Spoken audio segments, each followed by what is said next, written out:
Good evening, ladies and gents, and welcome to the 9th and 10th round of the pitlanes.com Michelin Clio Cup. The last round at Oran Park saw Hector Thompson take his first win of the season, and no doubt he'll be looking to do a repeat of that result today here at Lime Rock. 1.5 miles of technical corners and elevation change is the best way to describe Lime Rock. Current pace to beat is 55.4 seconds, set by Hector Thompson in practice. As ever, joining me in this very cramped booth is the incredibly gorgeous Ian Mills. Mills, Oran Park is a real tyre shredder. So, do you think we're going to see the same today at Lime Rock? Like isn't working. Sorry guys, we're having some technical difficulties because, there you go, Mills, there you come back to us. Hello there. Hello. Hello Jimmy, how you doing? Oh, fantastic, obviously dealing with issues already on the PC as my Alpha 2 has crashed and caused the entire everything to break before me. But like I said, Oran Park was pretty difficult on tyres. Lime Rock has been touted as being even worse. So what can we expect from that today? It is definitely the main and hot topic of conversation amongst the drivers. Again, it's going to be down to that tyre management. There's not a great deal of spread between the drivers, so it is going to be down to who can look after their tyres during the race. It is indeed, and we're very much looking forward to seeing that race. In the booth with us now, we have joining us Lewis McGlade and Jorn Horman, two drivers in this series. One of which has a more extinguished PC than the other. We'll speak to Lewis first. Lewis, do you have a copy? I do indeed. Hello. Hello, Lewis. Now, we were speaking to you before the broadcast started, just about little things, of course. And you were telling us about the tyre wear around here. On the front left, did you say? Yeah, absolutely. Around this track, it's quite a short track. There's going to be a lot of laps today. I think it's estimating around 27 or 28 laps. And the front left is not having a good day. It's constantly getting battered, particularly around the second half of the track. It's constantly loaded, so the front left's under attack a lot around here. So I expect to see quite a lot of high tyre wear. I think that's going to play into strategy there, because we obviously over the course of the championship, we're seeing people who are a bit better on their tyres than others, and you self-admittedly saying that you maybe were a bit harder on your tyres than some of the other drivers in the league at the moment. It's all about setup and driving style. As much as there's not too much you can change on the setups of these cars, the little bits on it help with the camber and the pressures, the anti-roll bars, stuff like that. The bits that you can change do affect a lot with the tyres, but the most important thing is having a calm mentality in the race, which you see from people like Arnie, from people like Hector, who don't use more of their tyres than they need to. They'll calmly go about it. You saw it at Oran Park against me, Arnie and Hector, totally calm. I was throwing the car all over the place and being a bit crazy, but those two were just so well balanced and so calm on track. And it's not only where the time is, but it's just where keeping those few percent left in reserve, it's where all that is. And so you're going to see a lot of people, hopefully, thinking about how they're going about attacking each other. And actually, I think towards the latter part of the race, you're going to see actually quite a lot of overtakes, even though this circuit doesn't really promote it very well.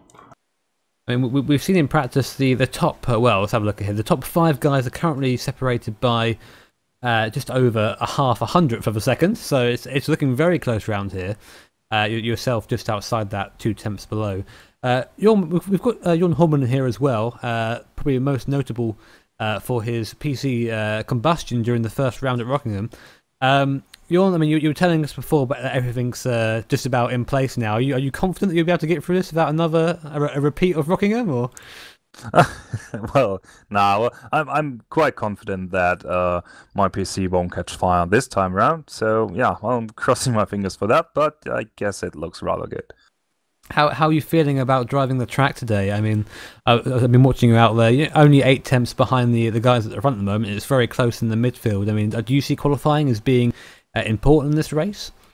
Well, Lime Rock being, as Lewis pointed out already, is not very good for overtaking. So slowest corner is a third gear here, and you're just once in third gear. So it will be very difficult if you don't get a clean lap during qualifying. It will be very difficult to overtake, especially if it's that close like it is at the moment. It's just very difficult, and I've not having the best day at the circuit.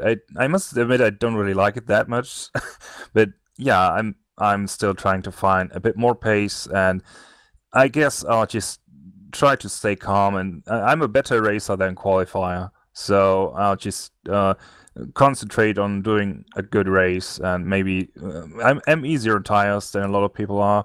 So just try to get my strategy down to the point that I can maybe catch one or two guys out when their tires are on.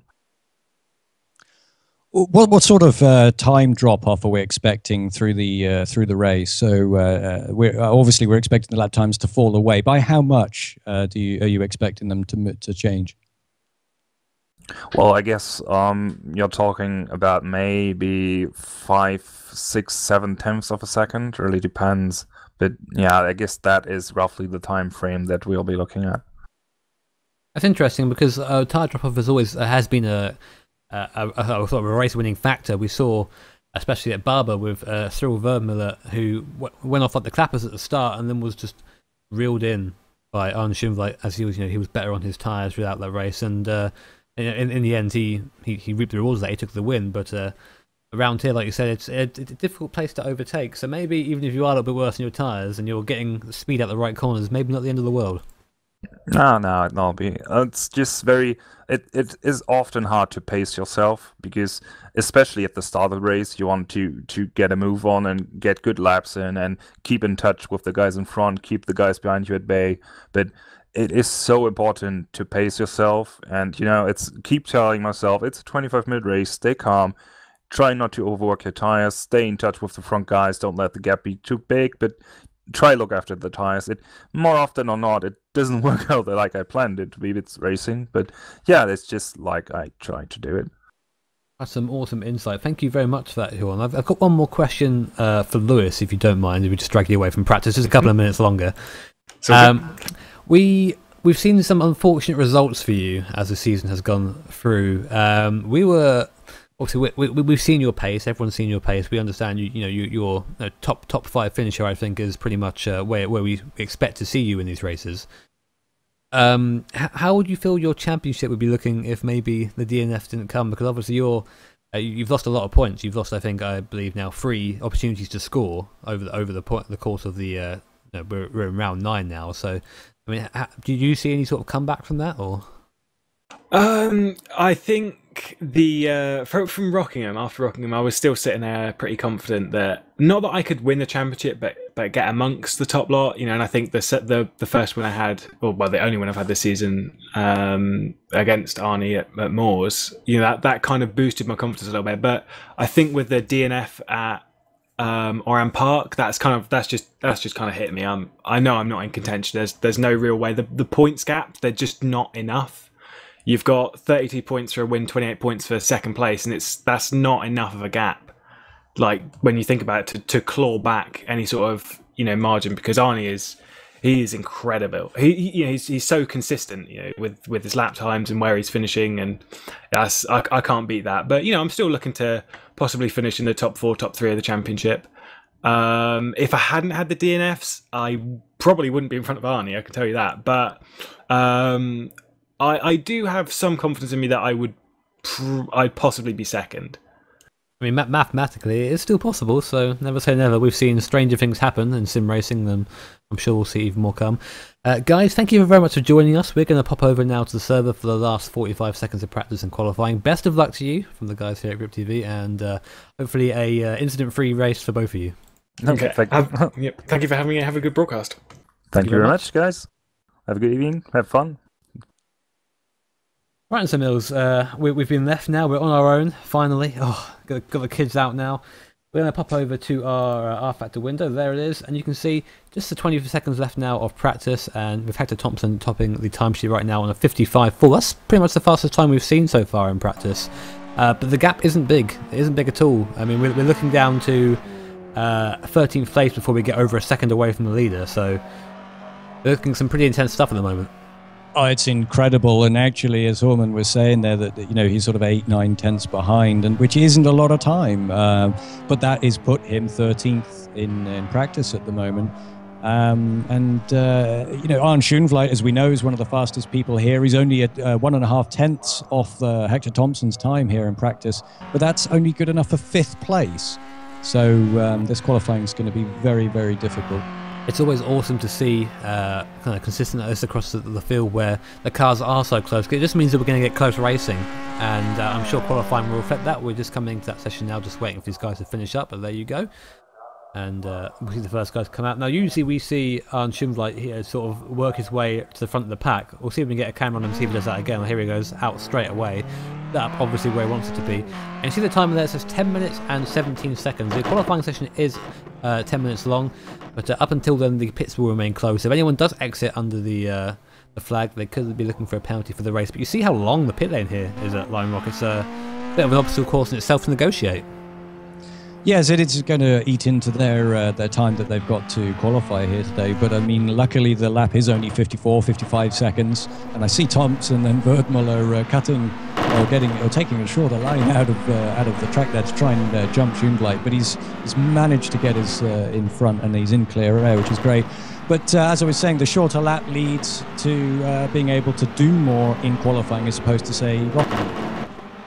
It's the same sort of story. We see people sort of drive out the pit straight away, try and get a couple of laps and try and get a sighter in. That's what we're seeing now. We're seeing, I believe, we're seeing definitely the top constructors. I think there is a constructors championship somewhere. But TT Racing, the guys who seem to be dominating the top of the field, they're out first. Schumbleit and Hector Thompson in tow. Thompson on the back of a win at Oran Park. Obviously, that's going to be good for the confidence. Do you think maybe now Schumbleit may be a little bit rougher with him this time? Because we saw at Oran Park, he did give him a little bit of a love tap coming into the last corner, sort of a hurry up, but he didn't make any clear moves on him. Do you think now that he sees him, may see him as more of a threat? Oh, definitely. You know, he has finally got that monkey off his back, so to speak. He's finally got that race win, which we all knew he was capable of right from the get-go. And all of a sudden, he is definitely one that can take points away from Schumbleit. So I very much doubt that there's going to be any opportunities given away if Hector Thompson is close. Now, Lime Rock is a very tricky circuit. It's one of those circuits that you really have to be concentrating 100% of the time, all the time, where you will find yourself going wide. This section in particular, the uphill here, normally it's a chicane on the chicane circuit, but luckily we're being excuse that horrible chicane. Trying to do that blind chicane there is horrendous. But over the hill the cars do get unsettled, so you do have to make sure you have the car pointing the right way before you sort of lift off as the car becomes like over the hump there. And you just hear there Schumbleit just holding gear coming into the corner. That's a very interesting technique. You see guys using that sometimes. Instead of shifting up, they just hold the gear into the corner, use it to sort of brake at the same time as going round. I mean, a good technique, but not good for the fuel consumption of the engine. Well, it keeps the cars balanced there, and it's worked well for Schumbleit that time around. A 55.5 as your first lap. I'd be very, very pleased with that. In practice, we saw a 55.4 from Thompson. He has set a lap, I believe. Oh, no, he hasn't. Apologies. I think he made a mistake on his hot lap, so he's going around again now. We're watching Cyril Vermeulen. He's pulling over. I think he's not going to take another lap this time around. McGlade currently in third place with Deingart 4th, Terradova 5th, and Pete being in 6th. Frost Downing a second down in 7th, and Clyde Whiting actually in exactly a second down in 8th place. So I don't think we haven't seen the best of the guys yet so far. Just getting out there, getting those sighters in. Very important to do that, because if you do have an incident on your sort of ultimate hot lap and you still have that sighter there, at least you aren't going to be starting in last place. No, it takes the pressure off, and I personally prefer to get a decent lap on the board before you really, really push. But I notice here, as we've seen in the last few races, that they're only carrying enough fuel for one flying lap. And I think that is a testament to just how tight this grid is, that they need every 10th possible. As we saw in practice, a 10th could be the difference between 3rd and 8th place. So they're employing those tactics again here at Lime Rock. It's good to see. I mean, from a sim racing point of view, if you're looking proper hardcore sim racing, I want to see them do their lap, come in again, and then fuel up and go out again. I mean, I guess that's one of the upsides to doing sim racing. Is we can take those shortcuts, you know, take the one lap out and then go from there. Looks like someone's had an issue coming out into the first corner, locked up massively. They're just watching McGlade go around, who's still in 3rd place. Further down the field, our other interviewee, Jorn Horman, he's currently sitting in 13th place and 56.8, I think it is. Sorry, when he comes across the line now, I didn't have my timer up there. I was trying to guess his time. Beats his time with a 56.3, so he's now currently up to 10th place. Top 10 for Horman. That sounds about right for him at the moment. I mean, we see him sort of break into top 10 every now and then, but those Power Max cars seem to have sort of dropped off from the start of the season. A little bit. I'm wondering whether a few of the other drivers have found a little extra in the setup. We know there's not a great deal to change, but obviously they've either adjusted their style or changed the car ever so slightly just to give them that edge. We're still watching on Horman there. It's one of the marshals looks on, coming up the rise now. Very easy to get the car over to the left there. You see Horman just dipping a wheel into the grass. Now, many times I come over that rise, I put the wheel in the grass, try to accelerate, and Horman's on the wide again.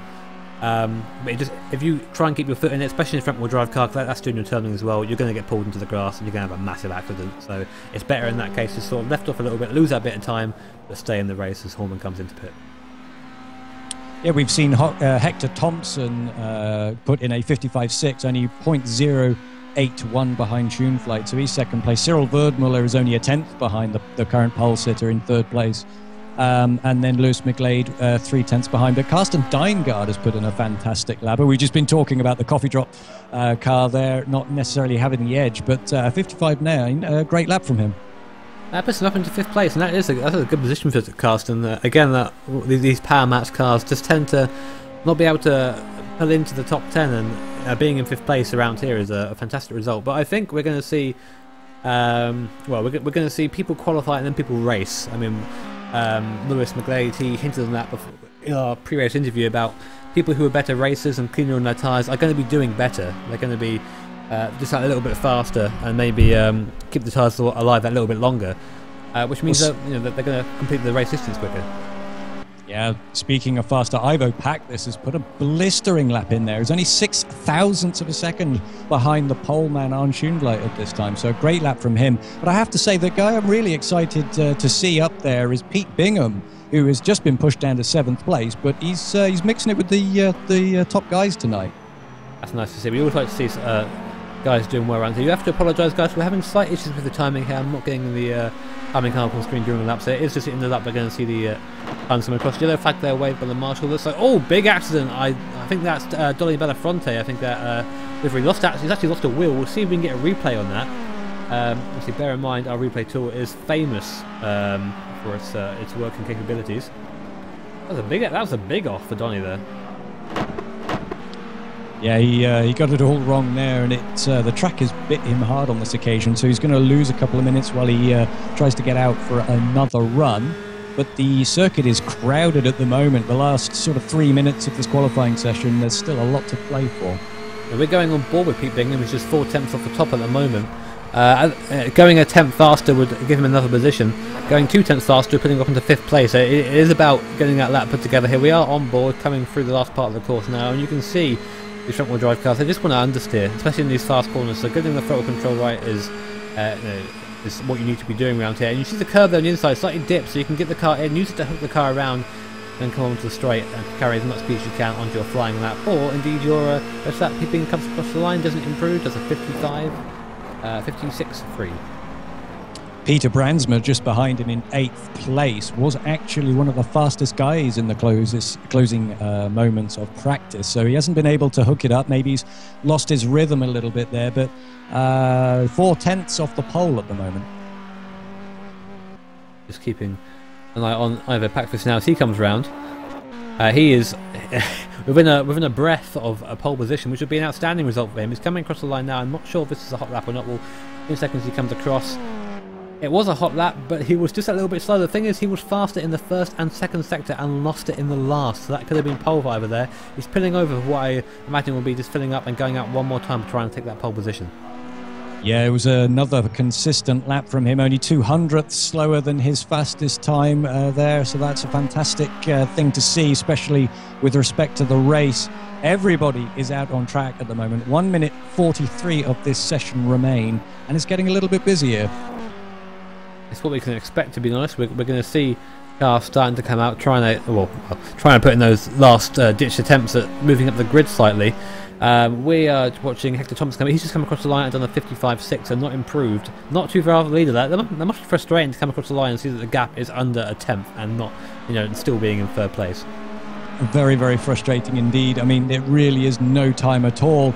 But 1 second separate the top 15 here, so that each 10th that you drop is going to cost you 2 or 3 places. Coming into the last minute of qualifying now, Arne Schoenflight still holding off Ivo Packless just by 0.06 of a second. Here is Arne Schoenflight. I think he is on a lap, so maybe he'll come around and improve. I think he needs to be honest. He isn't safe there. with that provisional pole time, but you never know. Well, it's still a tenth off what we saw in practice, so if I was him, I'd still be out there plugging away, just hoping that the track comes to him a little bit, as it will for everybody else. But there's not a lot to choose between them. Tara Dahlberg has quietly moved up to 7th place with a 55.8, just under 3/10 behind Arne Schoenbleit. But Schoenbleit's gone wide in the last turn there. It's going to compromise his straight line speed. Let's see if his lap is any better. And it's not actually a fast lap there, so this is going to be the one to watch. I think we're a bit further ahead than you are, Mills. I think you're in the replay. Give you a heads up, because we're coming up to the chicane now with 8 seconds left on the last lap. And this is going to be the one that matters. He's behind Nick Curry. You can see him in the foreground there. Ever Patvis still hasn't improved. I'm not sure if he is on a lap or not, but we'll keep an eye on that as it develops. Coming around the last going out, I don't think that Curry is going to get in the way, but he will get a little bit of a draft coming up onto the straight, so this might benefit him a little bit. Nick Curry needs to take that rookie sticker off his car now. He's not a rookie anymore. He's been with us for, this will be his 9th round. Comes across the line. Schoenbleit does not go fastest from what I can see. He does not go any faster, so he's still got that time. Patvis is in the pit, so that threat is over. Hector Thompson is still out there though, and he's under 100th of a second off the best time at the moment. Yeah, let's follow him now. The last 2 corners of this track, we can see these are the 2 corners that really punish the outside front left of these cars. He hooks up the apex very, very nicely, running a little bit wide there, but a fantastically clean last section for him. Let's see whether it's good enough, and it's a 10th down, so he hasn't improved there. Not quite good enough, unfortunately, for Hector Thompson, although a good effort. That's what we like to see. We like to see people putting in their best. Unfortunately, we are still having issues with the timing. Apologies for that. We are trying to show it on screen, but you know how this tool works. It likes to do the something new every time. But I think that is everyone who has now made their lap. And I'm just looking at Stefan Schlacker, who's been DQ'd from qualifying. Maybe he had a big accident somewhere, went the wrong way. But as it stands, Anja Schoenbleit takes the pole position with 55.5. Evo Patvis only 6,000th behind. That's got to be a kick in the teeth for him. Hector Thompson 3rd, a good result for him. Still Verben the 4th. Lewis McGlade 5th, who essentially was struggling a bit round here, so we're seeing him a little bit further down than we're used to seeing him. Carlson Deingard 6th, a really good result for him, up into the top 6. Goldberg 7th, Brandsma 8th, Bingham 9th, and Luke Ridgway in 10th. So coming into the 5 minutes of warm-up now. I'm sort of wondering which drivers are going to be better on tyres and which drivers are going to be the ones that out-and-out pace, because it's really hard to distinguish that from qualifying. Yeah, definitely. I mean, Arne Schoenbleit's proven himself in the last few races that he has got fantastic tyre management skills. So he is definitely the favourite for tonight's race, especially as he sat there on the pole. But we know he's not the best starter. And I think it'll be really, really important for the start of this race to get ahead of Arne Schoenbleit. And then you can control the race. There's not many overtaking opportunities here, but as you know, Lewis McGlade, he's by his own admission, he's not the best on the tyres. I think Hector Thompson is probably better than him, but I want to see how Cyril Verdmuller and the relative newcomer Ivo Pakvis do over a race stint here at Lime Rock Park. They're going to be very difficult to tell apart. I mean, they do have different liveries, both in the bright yellow cars, which is what we love to see here as broadcasters. Nice, distinguishable cars. Patvis coming around now. I think he's going to do a couple of practice starts, and he's in a position. He needs to be doing this. He needs to be practicing hard. Like you said before, Schoenbleit, he has spoken to us about his starts. He said that he's trying to improve them. But the fact of the matter is, it is still a weakness. And if Patvis is a good start, he can get in front. And like you said, control the race. There's not many places to overtake around here. So getting in front or getting track position is really quite crucial. Well, definitely, by controlling the race, you can force people like Arne Schoenbleit to burn up more rubber than they would normally do running in the clear air. So by the end of the race, they're going to have, as somebody who doesn't have quite the same ability to look after those front tyres in the Clio. So you can control the race there and make it a fair fight right to the end. We're watching Patvis come around now. Again, the warm-up is that time just to make sure that the car is working. Make sure, for crying out loud, you put your race fuel in there, because that can be a very short race. I mean, we've had a couple of people, I think, in Rockingham, I forget who it was exactly. I think it might have been maybe Eddie Burnett or Paul McLeod, who didn't fuel their car up, and then it had to just come in straight away. And then that was it. Like that was his race over, which is, disastrous. Definitely. I mean, it's extremely disappointing, especially if you've spent a few days practicing the circuit, tuning the setup, and just getting in the rhythm for the race, only for it to be taken away from you with a silly mistake. But we've all done it. So I think my favourite mistake, is trying to get off a line too quickly, having a fantastic start, and then trying to push my way through a field, and actually running to the back of someone, ending both our races on the grid right there and then. So even that can be an issue. I mean, it's not quite a bigger issue in these cars, because whilst they do accelerate, they aren't the pokiest of things when you compare them to things such as, GT cars and Formula cars, but they still have some pace to them. But I don't think we're going to see any earth-shattering deaths unless someone actually stalls on the grid.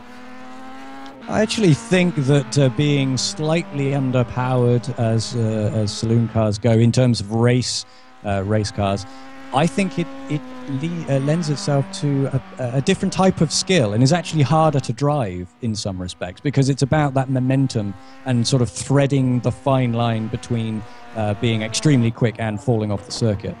We talk about momentum, and I'd like to just quickly touch on that as well. I mean, taking the example from a different sim, we're talking about Dirt Rally. You start that game with a horrendous Mini with no power or anything, but the trick is just to keep your foot on the floor, try and make the surface as short as possible, and that's exactly what they're going to be doing here. Albeit not on dirt, hopefully not anyway, but getting the line completely correct, getting it as smooth and as quick as possible is what is going to separate the guys at the top and at the bottom. We're watching Peter Brandsma now. He qualified. He qualified fairly well. I mean, he's looking to do maybe a little bit better. They're coming around the last corner now, just on his warm-up lap. And Peter was someone we saw in the last race sort of go backwards. He started high. And we've seen that people come into the series, they don't quite understand how the tyre wear works. They go at it 100%, and then as soon as they come to the last part of the race, they just sort of fall off.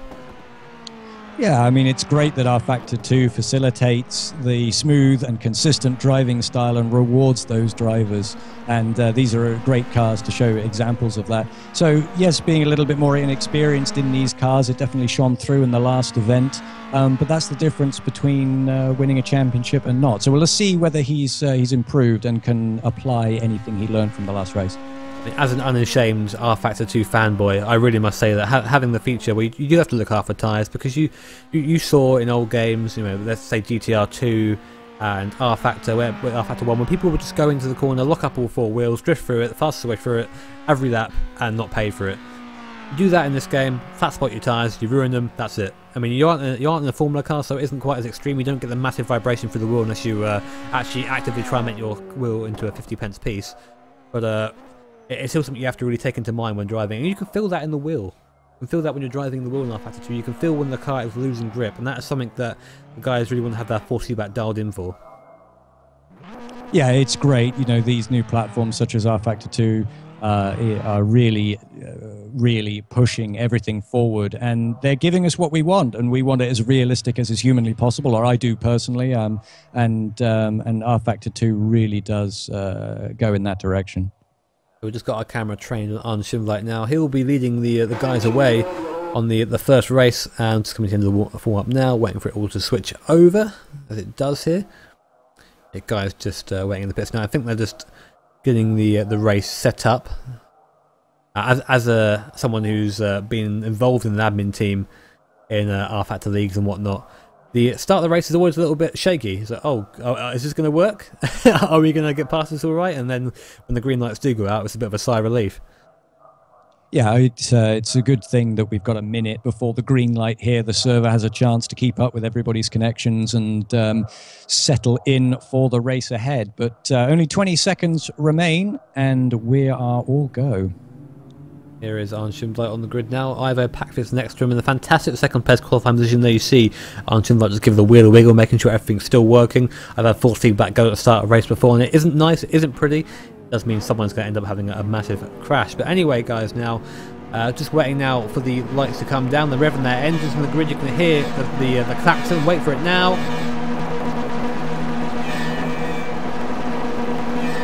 And they are away. Schindler with a pretty good start, a little bit of speed at the start, but Hector Thompson with a fantastic start. Looks like he might go in between Schindler and Packfist, but he's not quite quick enough to do that. Schindler covering Packfist on the inside, Hector Thompson just around the outside, turns and hits Packfist hard on the side panel. I don't think there's any damage to either car, but a big hit nonetheless. Vergmuller putting the car up the inside. on the first corner, but now he's going to be on the outside for turn 2 as Hector Thompson tries to put a move on Ivo Pakvis, pushing to the outside again. No, Pakvis having the correct line through there, and Cyril Vermeulen in 4th place, Chris McGade 5th, Dynegard keeping his 6th place a bit further down the field, with Ross Downing up to 7th. A good start for Ross. Pakvis made a great start there, but Thompson's was even better, and he wasn't going to give it up easily, making Thompson go around the outside there. But Pakvis banging doors with Thompson really early on, but he's already hassling Schoenvliet as they come round to end lap 1. Schoenvliet hooks up the apex nicely, Pakvis a little bit wide. I don't think it's going to hurt him. I say that, he drops a wheel into the dirt, but he has the slipstream down to turn 1. You can see now we're going to get moved. I don't think it's going to be that close enough. It's going to be it's hard to beat someone on the brakes in these cars. The braking zone is so short, and you see there Schoenvliet covering nice and early. But Hector Thompson, these three, nose to tail right now. Anyone can take it. If there's a mistake at the front, it could come back to Pakvis, and Hector Thompson could just jump into the lead, or Pakvis could make a touch with Schoenvliet. Anything can happen, and it often does. And we're going to keep an eye on this battle. Yeah, he's in the middle of a little sandwich there, and I don't know whether Schoenvliet or Thompson are talking on TeamSpeak or they've got any sort of team plan here. But Pakvis is really, really pushing at this stage. It's fantastic to see him up there. I mean, it's not a name we equate with being on the podium at the moment, and seeing him really hassling Schoenvliet is brilliant. But we know Schoenvliet, he's a wily old fox. He's probably just managing his tyres, but that's just us, assuming things. You can hear again. We're on board now by Pakvis going for that last corner, and he gets a fantastic run on Schoenvliet. He's going to go up the inside. Schoenvliet, squeezing them. Well, that's a bit naughty. Schoenvliet, he gave him no room at all there, but Pakvis comes across the line in first. He's going to take the outbreaks in here, will he? We'll get back to our trackside cameras to find out. And Schoenvliet keeps it rolling around the outside, but that was a bit of a naughty move there by Schoenvliet. All those 3 wide there. Thompson had a look at the inside, but all of this has allowed Verdmuller to get right on the back of Thompson, gaining about half a second through the first turn as they all fight it out. And Thompson's looking for a way past Verdmuller, hits Thompson, he just collects it up. McGlade's going to make a great run out of the corner, and he's on the grass trying to get past both of them there. He's going to go around the outside of Thompson. If he can hold on to it, he can't, and he's going to lose those places that he just made up there. Fantastic stuff. I mean, a bit of bumper cars going on back a bit further down the field. That's not going to be good for Hector Thompson, because he was really close to Pakvis, and now he's got to make that time up again.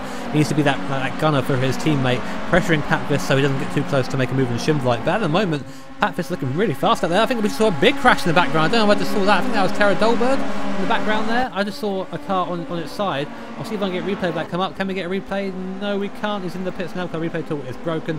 But he had a massive crash. I just saw the car on 2 wheels coming out the last corner and flying into the wall. Tara Dolberg out of this race.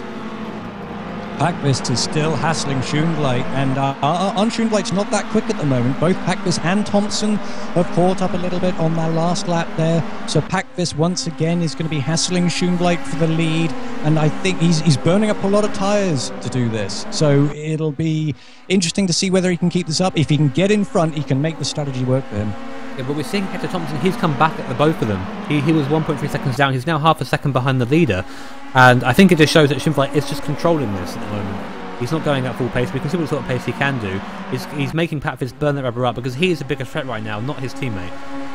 Pakvis is all over the back of Schoenvliet as they go down the straight. Schoenvliet's forcing Pakvis to go around the outside. They both lock up. Thompson's going to get a good run round 1, but he has to dab the brakes to avoid hitting Pakvis. So once again, we see these 3 nose to tail as they go through Sector 1. Fantastic racing, and what we've come to expect from this series. In the background, though, Dynegard and Ross Downing having their own little scrap. There's fights going on everywhere. We're going to keep with the top 3 for now. These are the guys that are closest together, but fights going on everywhere, and that's pretty much how this series is described. I think everywhere on track there's a fight at some point. Makes it very entertaining as a commentator indeed. And Hector Thompson getting a very good run coming off the rise there. He needs to be close to coming out of last corner, it seems. It seems that Pakvis's last corner exit is just better at the moment, which is why he's getting these chances on Schoenvliet. Again, he's going through there, right up the top behind Schoenvliet's number 3 car. Yeah, he's got great momentum. He keeps touching the soil there, but again, he's in the slipstream of Schoenvliet. Schoenvliet goes defensive. Thompson's picking up double slipstream here. So if he makes a mistake, he will gain. He's right up behind them. So once again, Pakvis can't get it done. And Verdmuller and McGlade close up just a little bit more. Pakvis having another stab at the inside of Schoenvliet. Schoenvliet keeping it calm and cool is what he needs to do at this stage. Control the race. He's in the better position, but Thompson is about to mount a charge. I think this is going to be super interesting. I think there's a slow car in front as well. I think I just heard one buzz by. I didn't quite catch it on the camera there. So lap traffic already there. I think that is Pete Bingham in his Clio there. I think he had some sort of issue at the start. Like he definitely qualified higher than 20th, carrying damage maybe. But he's now going to be mobbed by the 5 leading cars, and they are not going to want to wait. They want to get past there. They want to get past as soon as they can. Even maybe use the lap car to their advantage. As again, Pat is having a look up the inside now, darting to the outside, and Schumpeter just covering that inside line. Pat gets alongside again. Will he make a move into turn 1? He can't. Schumpeter has the inside line, and then Thompson. You see, they all just close up again into turn 1. And Verdmel is closed right on the back of Thompson. Thompson again had to get out of the throttle, as you say there. Packness is really strong in the last few corners of this race, lap rather, and that's where it's going to get done, if it's going to get done at all. Verdmel really on the back of Thompson now, so a 4-way fight for the lead. It is indeed Pete Bingham that's just up in front, and he is going to be lapped. So unfortunately his race isn't going very well. And Terra Dahlberg's race equally badly, and he has DNF'd from this event.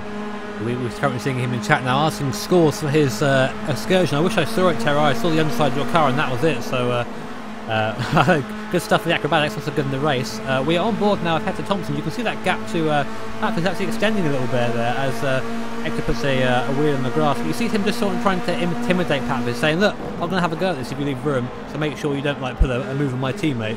And that's good. It's good to have that sort of sandwich going on, because Arnie can control the race, he can control the pace to go up, and Hector Thompson can hassle Packfist and maybe try and force him into a mistake.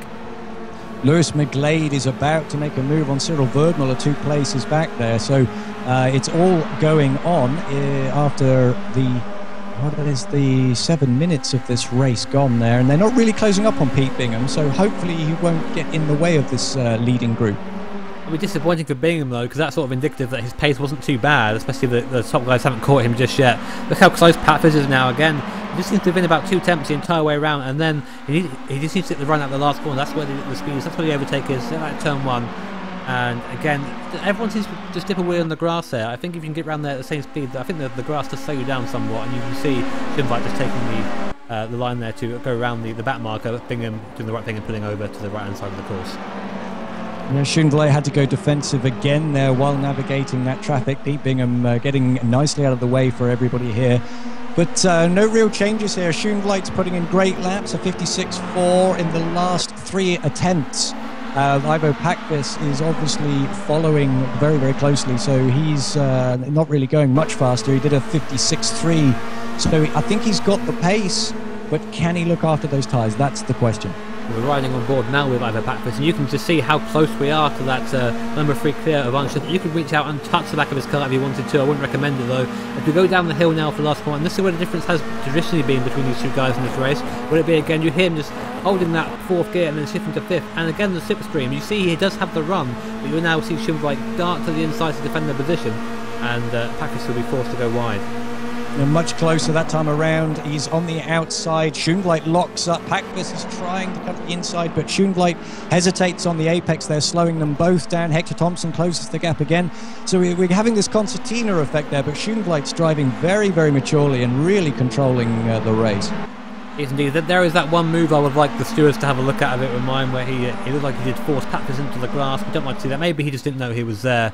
But in this instance, the race is still on, which is what we are most excited about. And look how close he is now. He's almost close enough to have a look going up the rise, and that's not somewhere I recommend an overtaking spot. But look how close. And again, seems like they need to actually pull a bit to the right there, just to say, no, not yet. Look at this. These top 3 cars are nose to tail, and top 4 cars now. Still Vermeulen gets involved as well. Fantastic stuff, and I'm amazed that Schumpeter felt the need to go defensive there. Packvis not getting a quite as good run out of the last turn there. Maybe Thompson can have a stab. He's got the slipstream. They're all on the right hand side trying to determine what's going to happen. Now Thompson's late on the brakes. He almost hits his teammate there, so he takes the place, and Verdmel follows him through. Packvis very late on the brakes, outbraking himself and losing 2 places there. Hector Thompson, I think, intimidated Packvis out of the way there. He went in there saying, I'm not going to stop, you've got to get out of the way, and made the move stick. And now so it's a TT race in 1-2. Bad luck for Packvis though, but he's still in the fray. Fantastic stuff from here, and absolutely great driving from Hector Thompson and Cyril Verdmel. Cyril Verdmel really isn't being dropped by this pack here, and I think he's going to challenge maybe for the win. It's just indicative of how Lime Rock is. The cars are so close all the way around. The only long place where the cars aren't breaking some sort of turn is a straight at the front. And then if you're this close, you're just slipstream now. And Pat Fish looking to go up the inside of Vermeulen. He's looking to get right back in the fray. Obviously not very happy with his last attempt at the first corner. He's just about alongside Vermeulen. He may have a go. We haven't seen him really overtake yet, Pat Fish. He's just sort of gone back. I think he's a little bit nervous going to turn 1 there. I think he needs to be a little bit more aggressive. Not as aggressive as Hector Thompson was, but just a little bit more shoulder nose, make the move stick, and then go from there. Well, Lewis McGlade has joined into this little fight, so it's now a 5-way tussle for the lead. I was watching Pakvis, who had a much better run out of the last turn on Verdmuller, but as he pulled out of the slipstream, he slightly pulled back from Verdmuller, so he's struggling for top end, which could be why he wasn't able to make the move stick on Schoenvliet. We were on board there with Lewis McGlade, and he was literally pushing Pakvis up the no-name straight, so will he be close enough for a move? It looks like McGlade is doing the same thing. We aren't hearing high revs, we aren't hearing that tyre scrap. He's just sort of sitting there waiting for the guys to burn out their tyres and then pounce at the last minute. And now, yeah, the last corner, he does have that speed. He has a quadruple slipstream, so he may get a little bit of speed, but he's got nowhere to go here. You see Pakvis going on the inside. That was, I don't know about that, Pakvis. That was a little bit reactionary, I think. But going up, trying to go around the outside now as the race progresses.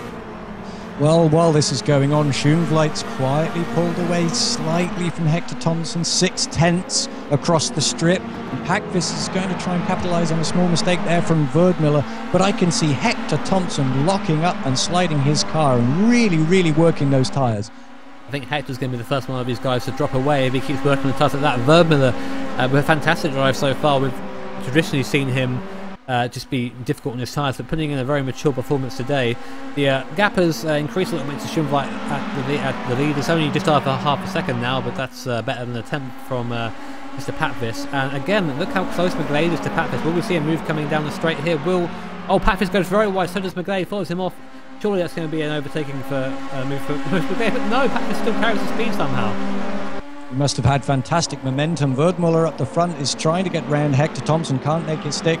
Lewis McGlade wasn't able to capitalise from Pakvis' mistake, although he's right up the inside, he's on the curb, he's using as much track as he can. Pakvis is going to close the door. McGlade has to dab the brakes there to try and avoid any contact, so he manages to keep his position now, but if they're spreading out thinly halfway through this race now, and if they are going to make any moves at all, it needs to be now. Control the race, control the tyres.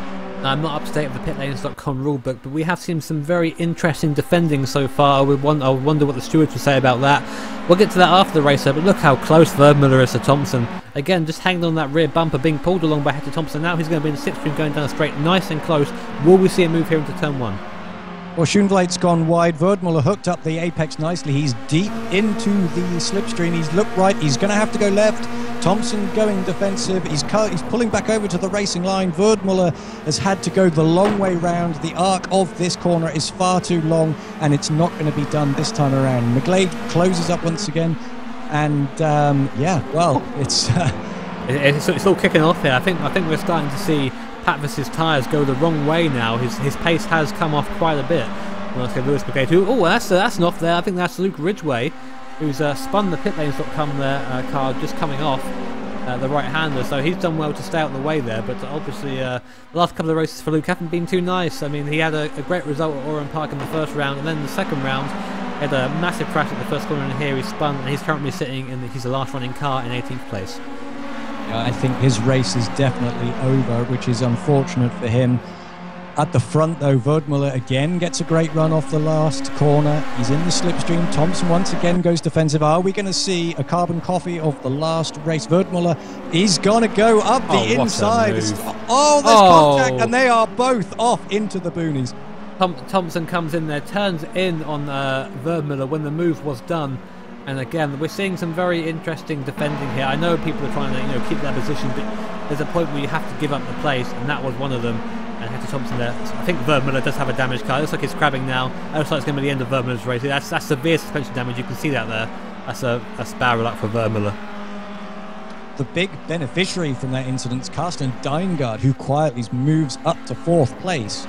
So a fantastic result if he can finish there. Ross Downing in 5th.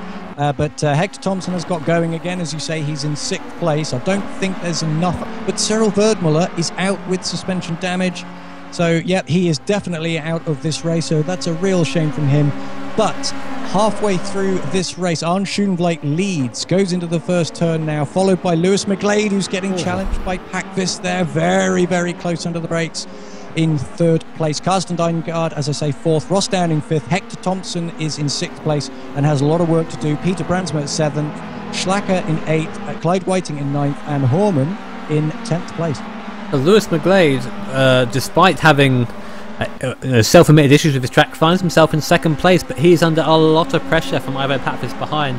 We have seen maybe needs to be a little bit more aggressive, not to the point of Hector Thompson aggressive, but where he can actually get in a position to make a move. And like you said, Deingard's background there, up to fourth place, a fantastic race for the Power Max car at the moment. Yeah, well, to be fair to him, he was just about closing up on the leading pack there, so he is there out of his own right, and he's not really that far behind Arne Schoenvliet. It's only 2.5 seconds behind the leader. But as they go into turn one, McGlade again is going to get challenged from Pakvis. Pakvis locks up the inside. McGlade gives him plenty of room, far too much room there. He went wide himself, and Pakvis takes the second spot. Looks like he tried to come back with the cut back there, but Pakvis just put his car on the apex in a way where he would slow off the corner, meaning that McGlade couldn't make the use of his run, and now position is made. That's a good move from Pakvis, that's what we like to see. But now, will he catch Schoenvliet though? I feel like Schoenvliet is not pushing. I'm unsure. I'm unsure if maybe he's just controlling the race or if he's going as fast as he can. But we saw how quick Pakvis was at the start of the race. Will he now catch up again? As I say, he's definitely. He's definitely pushing hard there, Jimmy. He's off the road. He is one of the guys at the front that's had to work his tyres the most. So if he can close the gap, I'd be extremely impressed. You're watching Pakvis there become the resident lawnmower of Lime Rock, doing a good job there, but spilling lots of grass and whatnot, I'm sure, into Lewis McGlade's windscreen, which I'm sure he's not very happy about.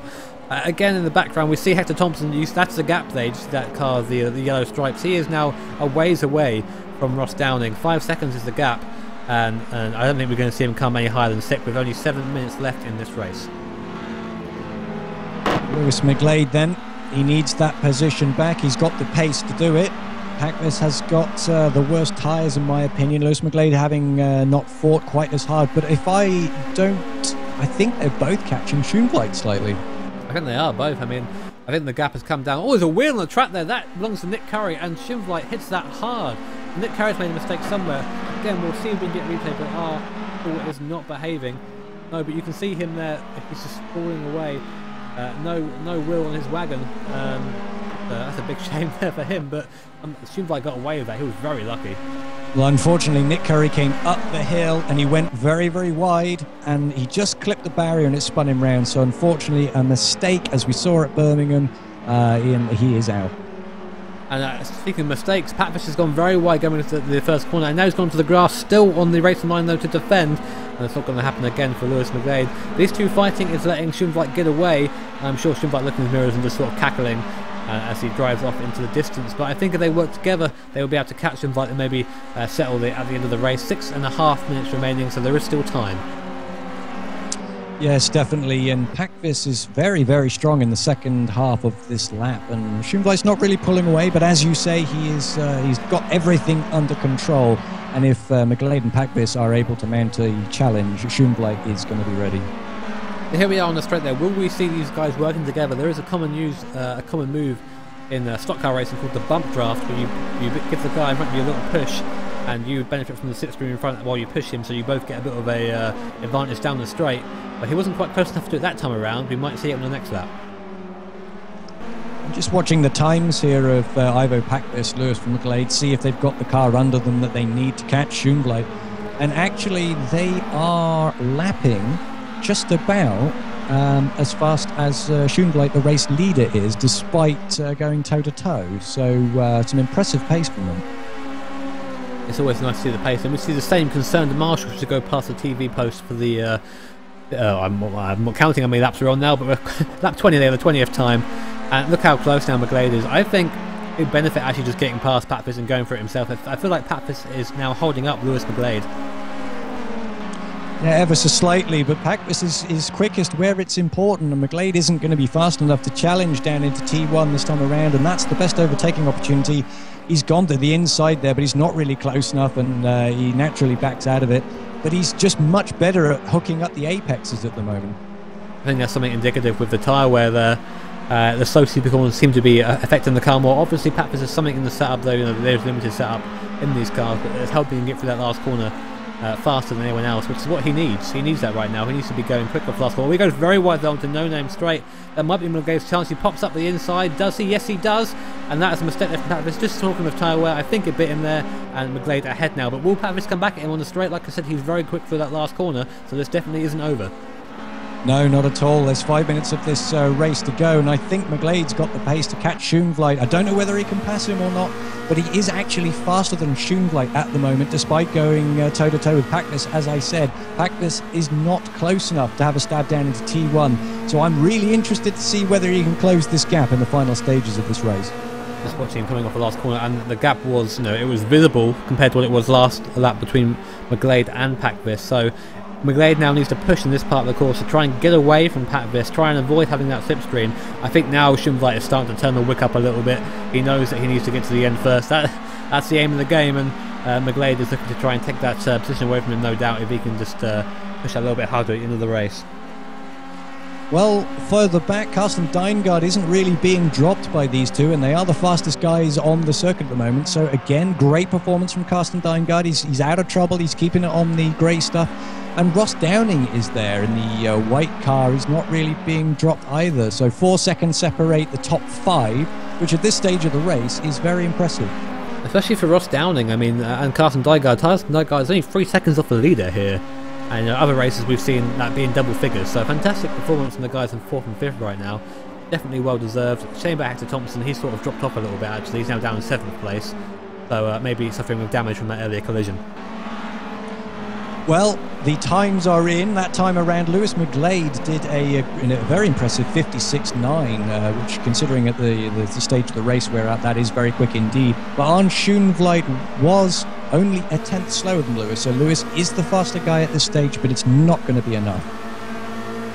Just now watching Carsten Deingard. That's the gap, but you can see the leader in the distance there, and 2nd and 3rd in front of us. Anything happens between these two cars in front, and Deingard will be there to pick up the pieces. I'm sure he's almost relying on that. He hasn't quite got the pace to stay with them toe to toe, but he's kept his tyres alive, which is more than he said for some other drivers.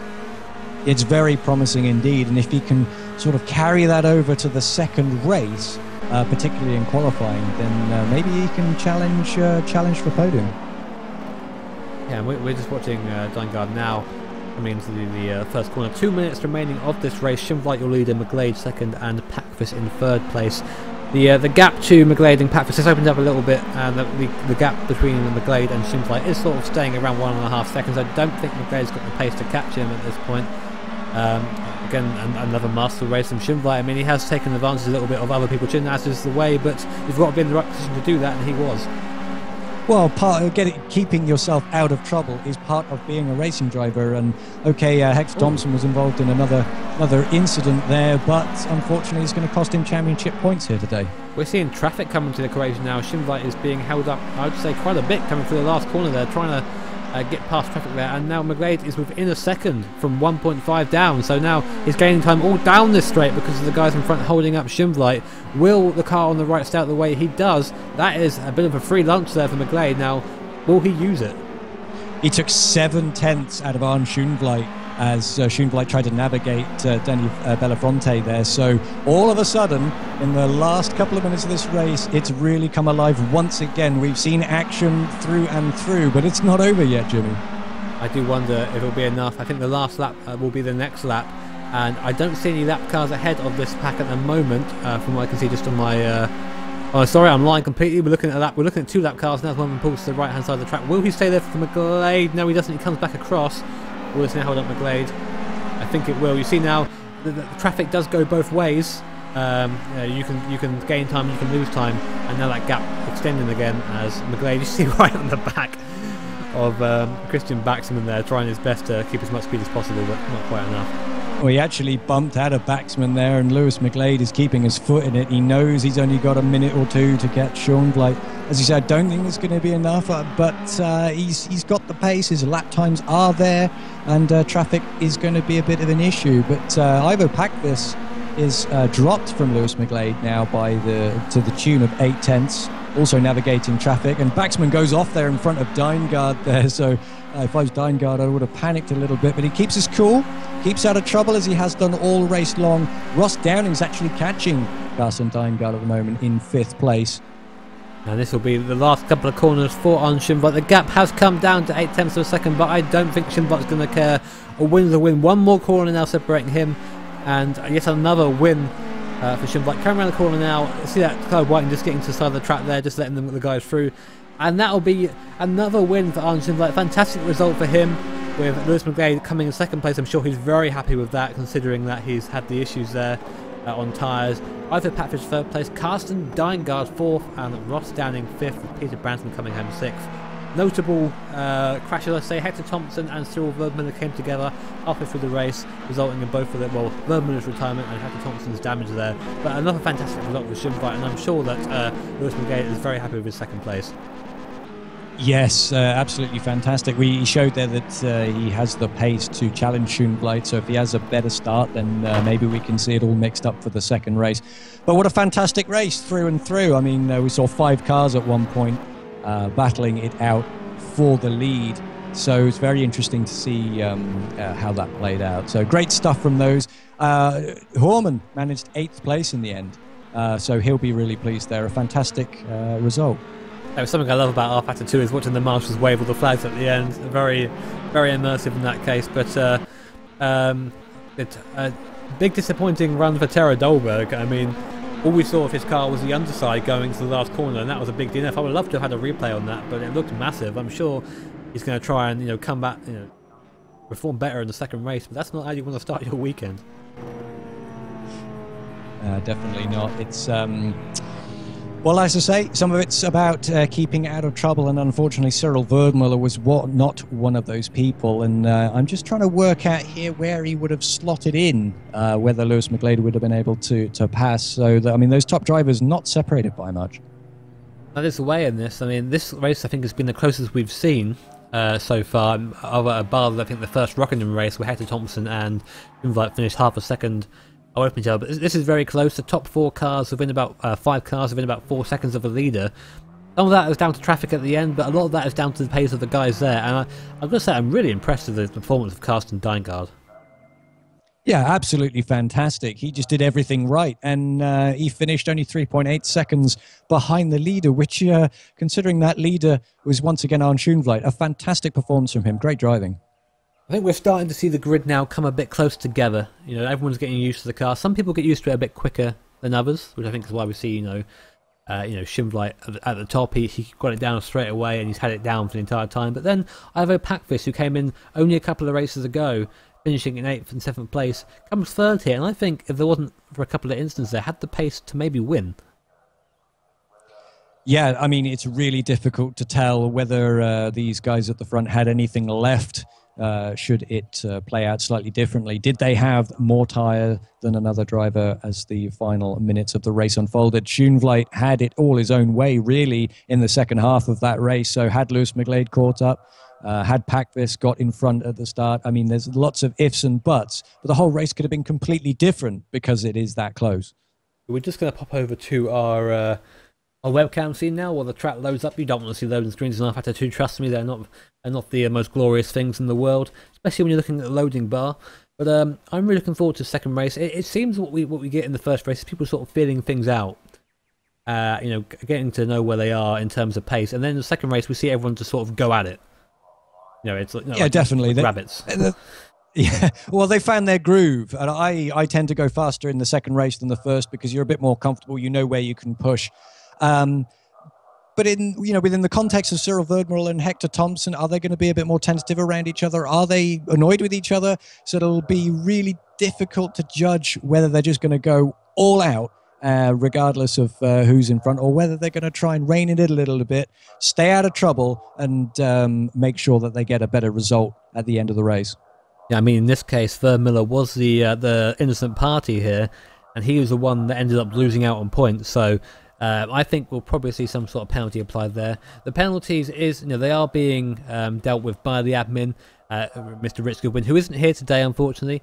He's been in the process of moving house, so we've got to give him a little bit of slack for that. Only a little bit though. hopefully he'll be back and adminning in no time at all. Just waiting at the moment for the second qualifying session to begin. Just do a couple of little shout outs while we're here. You're watching the Grip TV live broadcast, as brought to you by myself, Jimmy Illuminati Broadbent, and Ian Mills.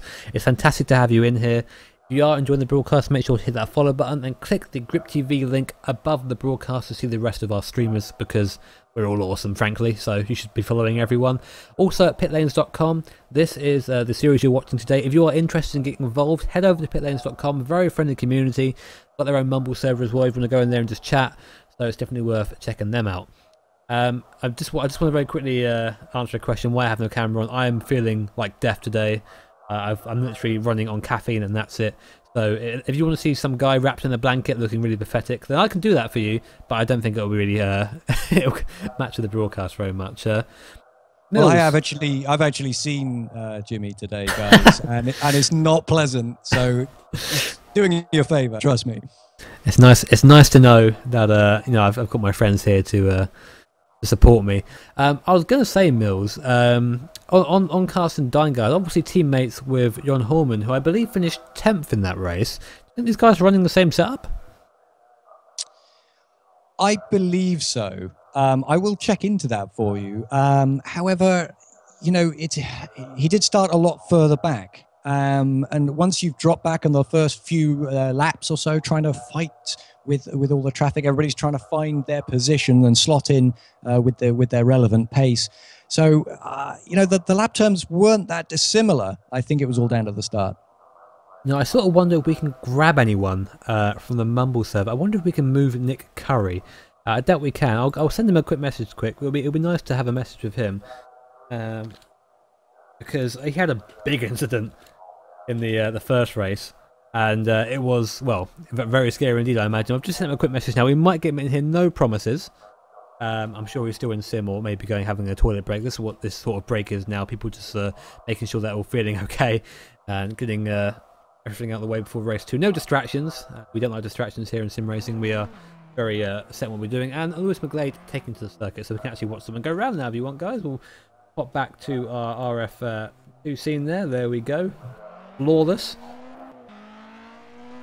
Watch McGlade go around now. Yeah, I didn't see Kerry's accident. You said that he got wide and clipped the wall there. I think we actually mentioned that at the start of the race, didn't we? People getting wide there on the throttle, the car sort of just pulling the wrong way and having those issues there. I'm really surprised that the wheel didn't do more damage to Schimvlight's car. He hit that hard. Yeah, I don't know what to tell you. I mean, yeah, he's very lucky at the moment, I guess.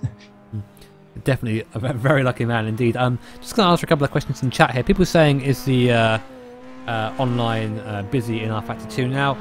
rFactor 2 I wouldn't say is the busiest online open lobby, but if you get involved in a league like this at pitlanes.com or at VEC, Virtual Endurance Championship, both leagues a fantastic place to be, and there are numerous more, such as places as Race Department you can sign up. You'll be very busy online, trust me. You do have to go and find them, but there is racing and it is often. Someone I would recommend you talk to in chat, and I'm going to drop him in it here, is Oscar, Polar Scar in there, or Polar Oscar in the chat there. He's a Race Department lackey, so he'll be able to put you in the right place if you're interested in some public racing. Well, we know he does enough of it. I mean, I think he races 4 or 5 times a week. So if anybody knows what's going on, then he's your man. I think McGlade they're trying out the drift techniques in the Clio, not quite as prominent as we'd like to see there. I think he's testing the suspension damage, and I think he's got a good load of it there. But big hit, unfortunately for him. And now we're coming into second qualifying. Finally, the guys have all chilled out, and the camera's having a little bit of a fit, but we're okay now. And I'm really interested watching Patvis in this because I think that he has the pace for pole. Yes, I do. But so has McGlade. So has Verdmuller. So let's see who can hook it up. So 6 seconds until we start our lap, and you see Schimvlight coming to the end of the pits now. I don't think he's going to get out first for a change. I think someone else will. Yeah, Lewis McGlade's going to get out first, so I'm sure Schimvlight is cursing there under his helmet. So McGlade gets free roam of the track. Pete Bingham in the background there, and Cyril Verdmuller. None of them paying any attention to the poor cones in the background. Those marshals are going to be very busy picking those all up. But track rubbered in from the first race, so we might see a faster time than we saw in in the first race. 55, I think it was 55.4 was the pole time in the end, I believe, which is pretty much the fastest lap we see. Maybe we'll see some people dipping into 55.3s. Yeah, definitely. The track has moved in their direction. The temperature is about the same as it was in the first race, but there is more rubber down, and actually somebody's gone off already. He's got it wrong there somehow. He's put it in the wall. I'm sure he's not happy with that, but I guess now he's on his own, so that's fine. Well, as commentators cursed there, Jimmy, we said that he was a lucky man, so sorry about that. That's what we do, unfortunately. But we're watching Lewis McGate here, who's going to win the next race and not crash out in flames. He comes down the last corner now. He's the first guy going on a hot lap, so we're actually allowed to watch him go around now. And the actual pace of McGlade in qualifying wasn't, I don't think it was anything near as good as his race pace. I mean, he did benefit from a couple of incidents, ending up second in the end, but I think he qualified in, I think it was 5th or 6th in the last round.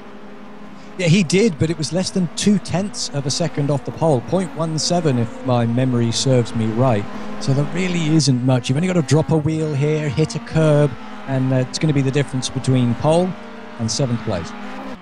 That is one of the magic things about this series, is getting a wheel wide at one corner can mean the difference between, like you said, maybe taking that pole position, or maybe ended up down in 10th or 11th place as Lewis McGay comes round the last couple of corners. Now he'll be completing his lap very soon. We'll get an idea of what sort of pace he's putting out there. We don't expect to see the fastest lap in the world. It is a tighter lap as he does a bit of off-roading there coming into the last corner, and I'm expecting probably a high 55, maybe a low 56 from this first lap. Well, let's see what it is. It comes across the line now. It's a 55.695.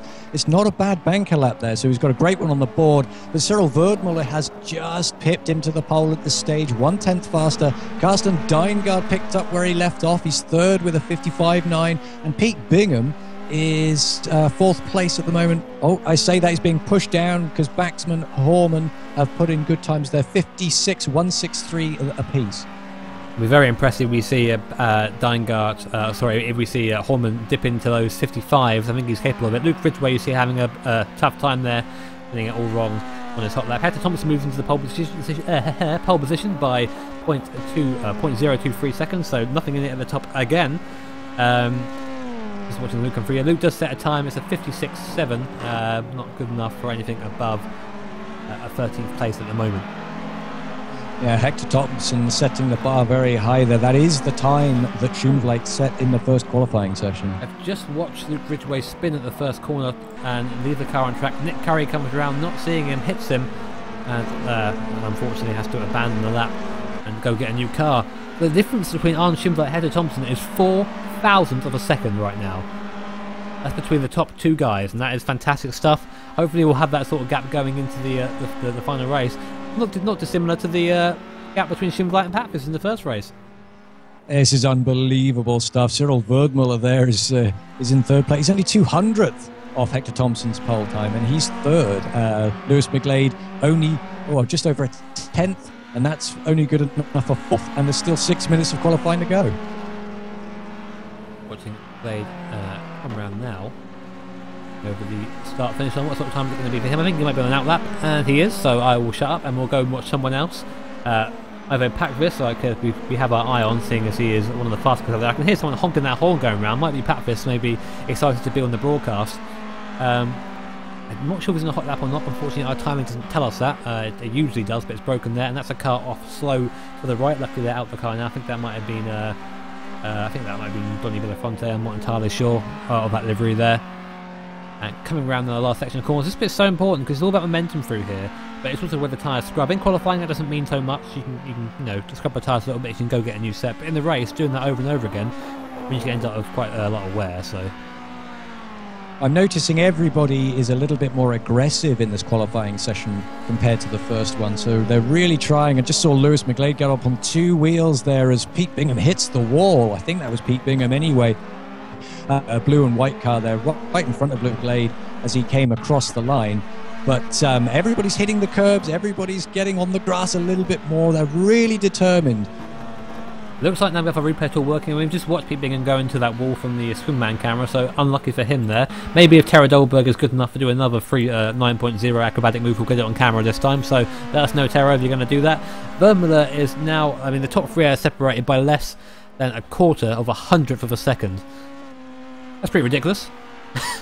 Well, I'm just trying to picture how small a gap that actually is, and I don't think I have the mental acumen to do that. Really, that's incredible, and yeah, it's really, really tight. 1 second separate the top 13 drivers. Yeah, blink and you'll miss it, folks. That's exactly the sort of racing you see here at Clio Cup. Very close as Pat Fisk puts in another time. Only good enough for 6th place right now. Luke Ridgway up into 5th place after that earlier excursion qualifying. Good second qualifying for him. We sort of anonymous in the first race. Maybe we'll see a bit more of him as the session progresses. But I wonder if Hector Thompson's going to hang on to that pole. Yeah, well, he's got some great talent, so it's going to be tough. The times are fast, as we've said. But I have to say, Luke Ridgway's time, as you said there, is fantastic. It's pushed Ivo Pakvist down to 7th. I'd be very surprised if he's happy with that. Carsten Deingard is slightly behind him as well on 8th place as well. Tero Dahlberg, we didn't see much from him because of his DNF. I expected a little bit more from him. I know it's only 4/10 off the pole, but he put in great performances in the last couple of rounds. Yeah, I mean, I'm not sure this track is something that suits him. He seems to be better with the long sweeping corners here. A lot of his corners are very tight, very sort of about getting the line right. And I don't know, it doesn't seem to be as at home here. You know, we seem to struggle to have that big off out front. The thing is, he is only 4.5 tenths off pole, and he's 9th. Incredible stuff. So let's see, less than 2 tenths separate the top 5, Jimmy. So I mean, a little bit more experience in these cars, and Tero Dahlberg could be challenging for podiums as well. I'm watching Vermeulen go around now. Again, another guy who has the pace to take that pole position. I think. I mean, 23 thousandths of a second is no time at all. It's just maybe getting that throttle just that fraction of a second earlier, and that'll be the time made. But he's got to keep it clean. Obviously, we want to keep within the white lines here, keep the racing fair. Coming up to one of the Power Max cars now, I'm not sure which one that is, but that shouldn't get in his way as he comes around the last corner now. I'm not sure if this is a flying lap or a hot lap, unfortunately. I'm very sorry. I wish I could tell you that because of our timing being down on screen there. But still looking good. Let's see if it is as he crosses the line. Let's see if he puts one on the board. He does. It's a 55.7, so it's a 1/10.5 off there. Still a fantastic lap, but it's not enough.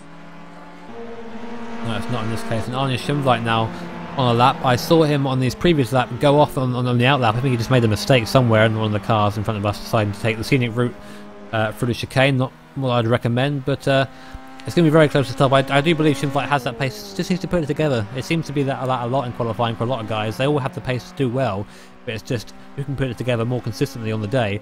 Those people we see in pole, which is why we've seen Schimvliet in pole so many times, I think.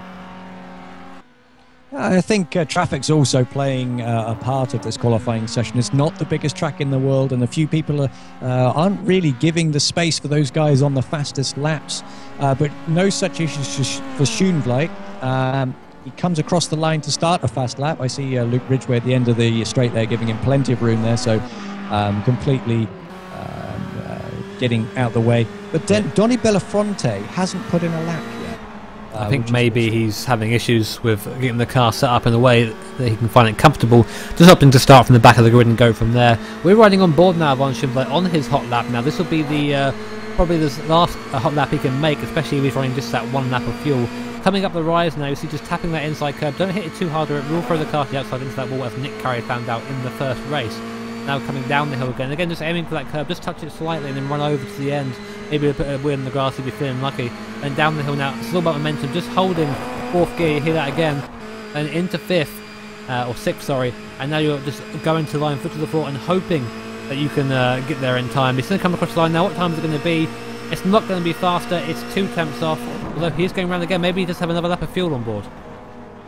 He was up in the first and second sectors of that lap and lost 2 tenths, 2.5 tenths even, in the third sector. So he's got the pace to do it. He only needs 4 thousandths of a second to take Hector's top spot, but he lost a lot of time. Thompson is in the pits now, so we'll see no more running from him. It's Schimvliet, Vermeulen and Dahlberg who's moved up into 4th place there. Fantastic. I think he heard us talking about him on the broadcast. Moves up to within half a tenth of a second. A very good time by him.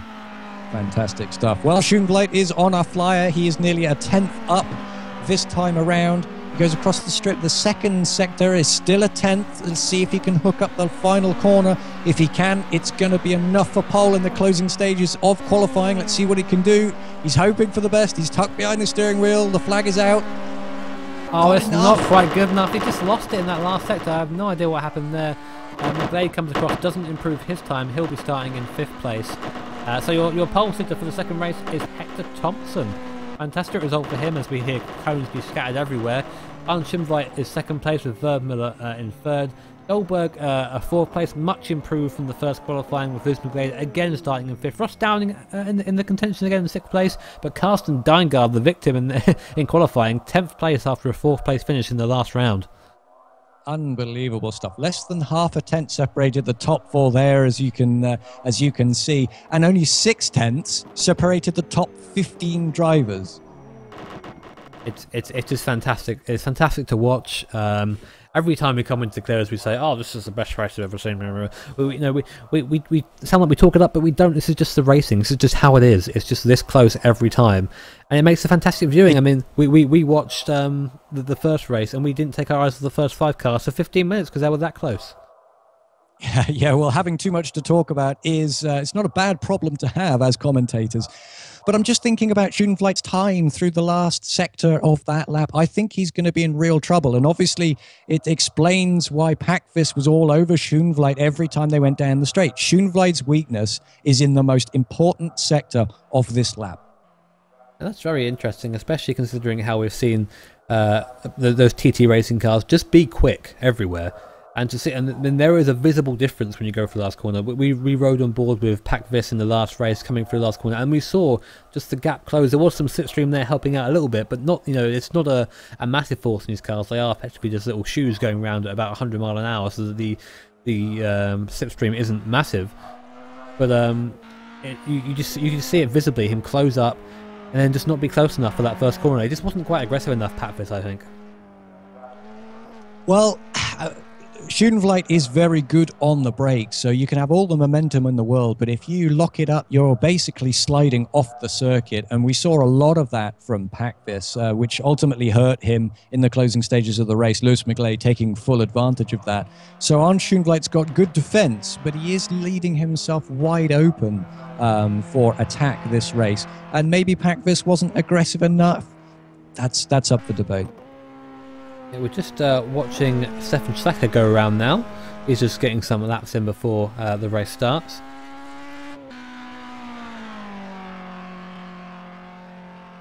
Yeah. Okay, so Schlecker is out on track. One of few people deciding to put fuel in the car and do some practice laps here. Unfortunately, Jimmy is not feeling too well, so I will take over for a few moments here. But I tend to prefer putting as many laps as I can into the warm-up in order to get into the groove for the race. It's just me. It's just a technique that I use to prepare for every race. Not everybody does it. Not everybody needs it. There are plenty of people that are faster and more experienced than I am. But we see Schlecker here driving around. He seems to be doing well. Didn't see much of him in the first race, so we'll be hoping for a better result.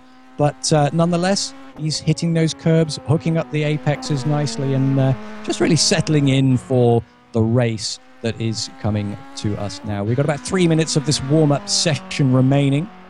A few more people are taking to the track to get into the rhythm of this race. Cyril Verdmüller is one of those people. Tara Dahlberg is also one of these guys. Lewis McGlade, unfortunately you can't see there, is doing practice starts at the moment, so he'll be looking to really capitalize on any mistakes that are made on the slightly colder tires going around the first lap here tonight. But it'll be difficult to say who is going to win this one. There's a lot of people with the potential of winning it. Schoenflight, Verdmüller. Tara Dahlberg's performance in qualifying tells me that he is not a person that we need to discount at all. And obviously there are people like the Lewis McGlades, and it's all to play for. So once again, the format is the same as it was the last time around. It's 25 minutes, and we're expecting about 26, 27 laps as it was in the last race. But Schoenvliet, I don't think is going to get all his own way. He's not the best starter. Hector Thompson is on the pole, as we know. And Schoenvliet, if he has the same type of start that he has in the last race, I think he's going to be mugged and potentially down to 3rd or 4th place across the strip at the end of lap 1. But we'll have to wait and see. Hector Thompson's probably the guy to look out for in this one. I mean, we saw him start extremely well in the first race, almost split Packfist and Schoenvliet at the start, and I'm sure we'll be looking to do that again. Hector's one of those guys who seems to have good qualifying, and the race doesn't always seem to go his way. A lot of positions that I think that he should be in. I mean, we've seen him in the last race end up having the contact with Verdmüller, and then just falling down the field with damage, ended up 7th place, where really I think he should have been a podium contender. Yeah, it was a shame. None of it was malicious. It wasn't meant on purpose. It was just the way the car ran wide. But unfortunately, that incident did happen. So he's got a lot to prove in the second race. Once again, he's coming from behind. We know he's got the pace to do it. And if he can stay out of trouble, he's definitely a potential race winner. I'm wondering what Tero Dolberg can do. I really do. I mean, we've seen his starts have been sort of hit and miss from Tero. Sometimes you get a scorcher, and sometimes you get a trophy penalty. So, like, yeah, it's really something that we're going to see the guys. They're all practicing now, and then that's why I'd be doing via out there, making sure I get the best start possible, just coming up to that inside, then nailing the throttle. Maybe laying down some rubber in their own pit boxes. Like I said, dynamic rubber is a thing in R-Factor 2, so laying that rubber down in your pit box isn't going to do you any harm at all. Yes, definitely. It's a very, very wise tactic. We see it in real life, and finally it's been implemented into our sims. R-Factor 2 shining through once again with that feature set. So we're seeing every trick in the book that is possible to maximize the start of this race, and it really is going to be down to half a tenth here, half a tenth there, and who can make the most of it here this evening. Right, go out on track. Optimus do one more practice start, so it's fresh in his memory for the race coming up. There'll be a very short 1-minute intermission between warm-up and the race 2, and then we'll be away for another 25-minute race here at Lime Rock Park. You are watching Grip TV Live. I hope you're enjoying the cast so far. If you are, make sure you're hitting that follow button, because if not, then how are you going to know there's more broadcasts coming up? Hey, you need to make sure you're in the loop there. Also, go follow Grip TV Live on Twitter, because I told you to, and pitlanes.com as well. You should check those guys out, because they're hosting an awesome league. Then just waiting now this last minute or so, the guys to get on grid. Interesting to see Arne Schoenvliet on the grid straight away. We tend to see him sort of wait in the pits right until the last minute, then pop in. Now he's there. I'm sure he's making sure again the 40 bat's working, getting that first corner lined up. We'll try and get a very quick view of what the driver's seat on the grid before they start. Here's the nose cam. You can see just looking down at turn 1 now. You want to get your car on that inside there, and make sure you were the first guy there if you're going to be doing well. But Thompson is the one that he needs to be defending. He's got the outside line for the first corner, whereas Schoenvliet has the inside. If it's a good start for Schoenvliet, that's the move's done straight away. Yeah, definitely. But unfortunately, everybody runs down the left-hand side of the straight, as we were talking about moments ago. There is going to be more rubber down there, so I'm expecting Thompson to get the better start. I think Schoenvliet needs to be careful of Cyril Verdmüller, to be honest. And the captain going off and waiting for the race to start.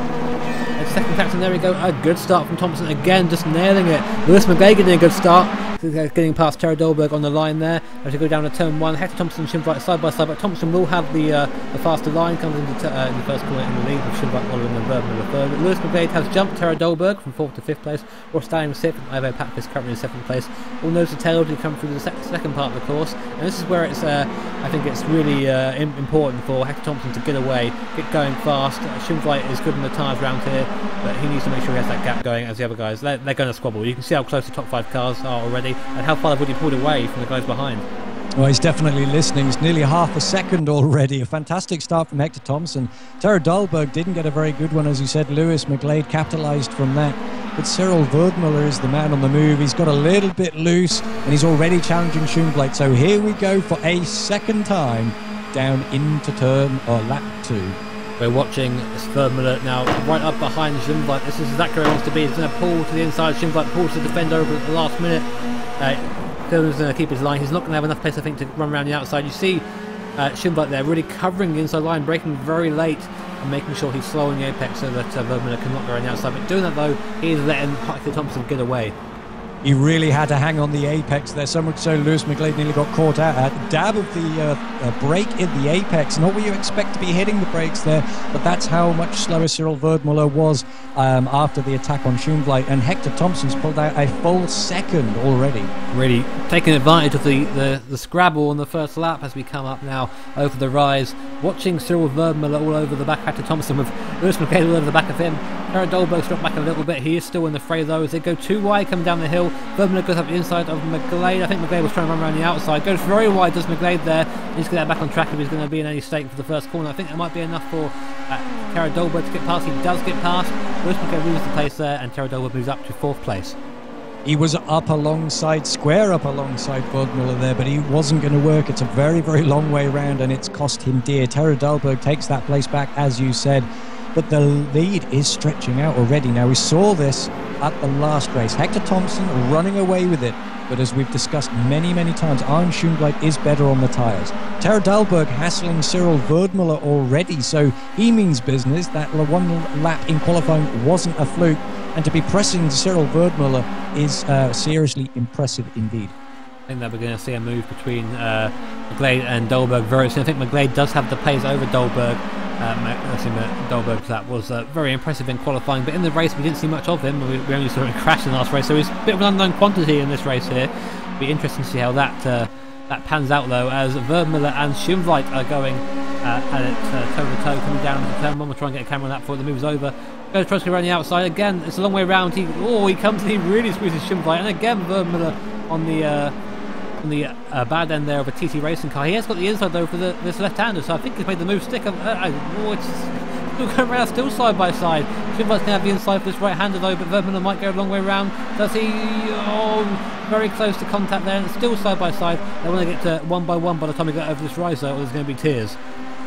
Well, he's got it done. I say that he's run wide. Jared Dahlberg's going to make it 3 wide, and it's really interesting stuff. Schoenvliet wouldn't give it up, and they're trading paint left, right, and centre. McGlade gets tapped by Verdmuller, but makes the position stick. He taps Jared Dahlberg in the process, but Jared Dahlberg is made a great position. Lewis McGlade is having Verdmuller go around the outside, and Peter Bradsma is capitalising on that, as is Ross Downing. Overpacked this 3 wide. Carsten Deingard wants to make it 4 wide as they come down into turn 1. Who is going to be the better on the brakes? Deingard locks up. Ross Downing's hooked it up on the apex there around the outside, but Verdmuller's got mugged.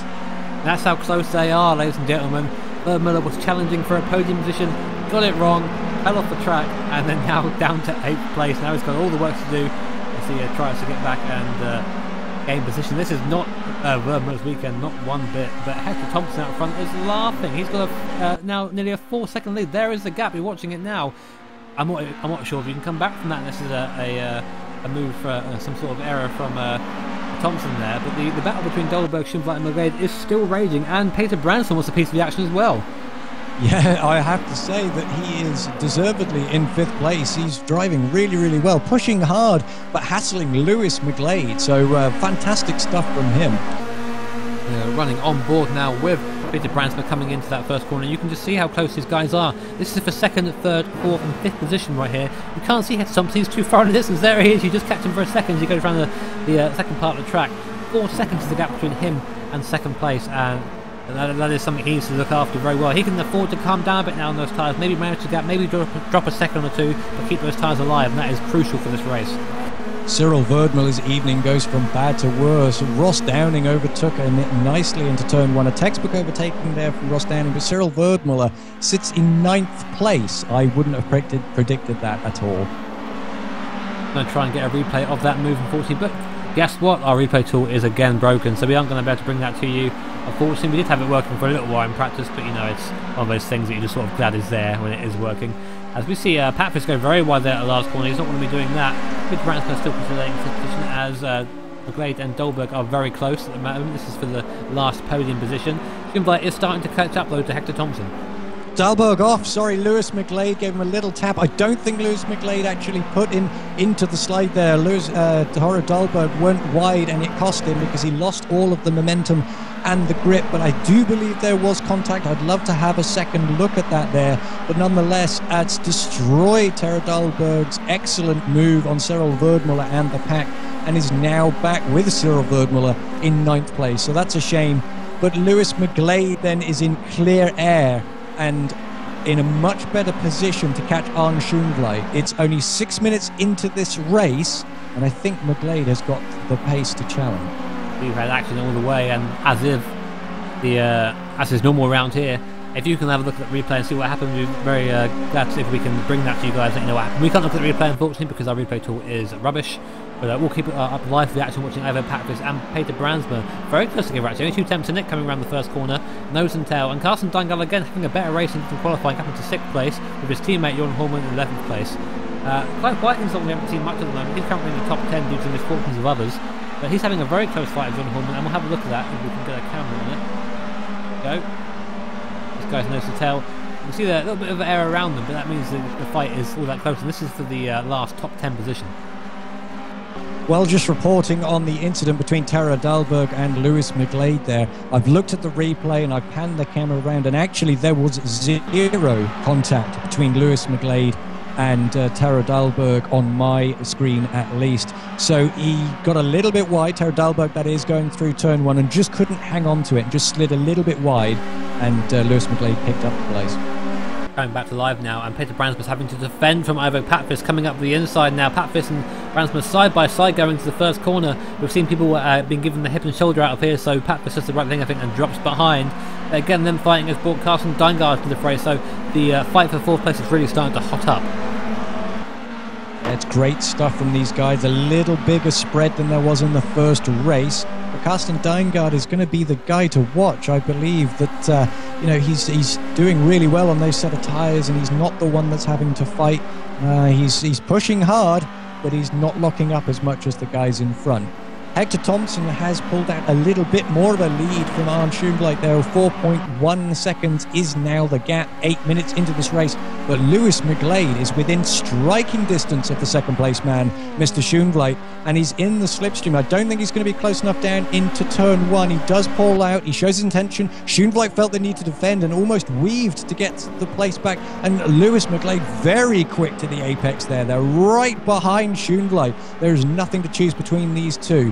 And Lewis McGlade looking every which way he can to find a way past.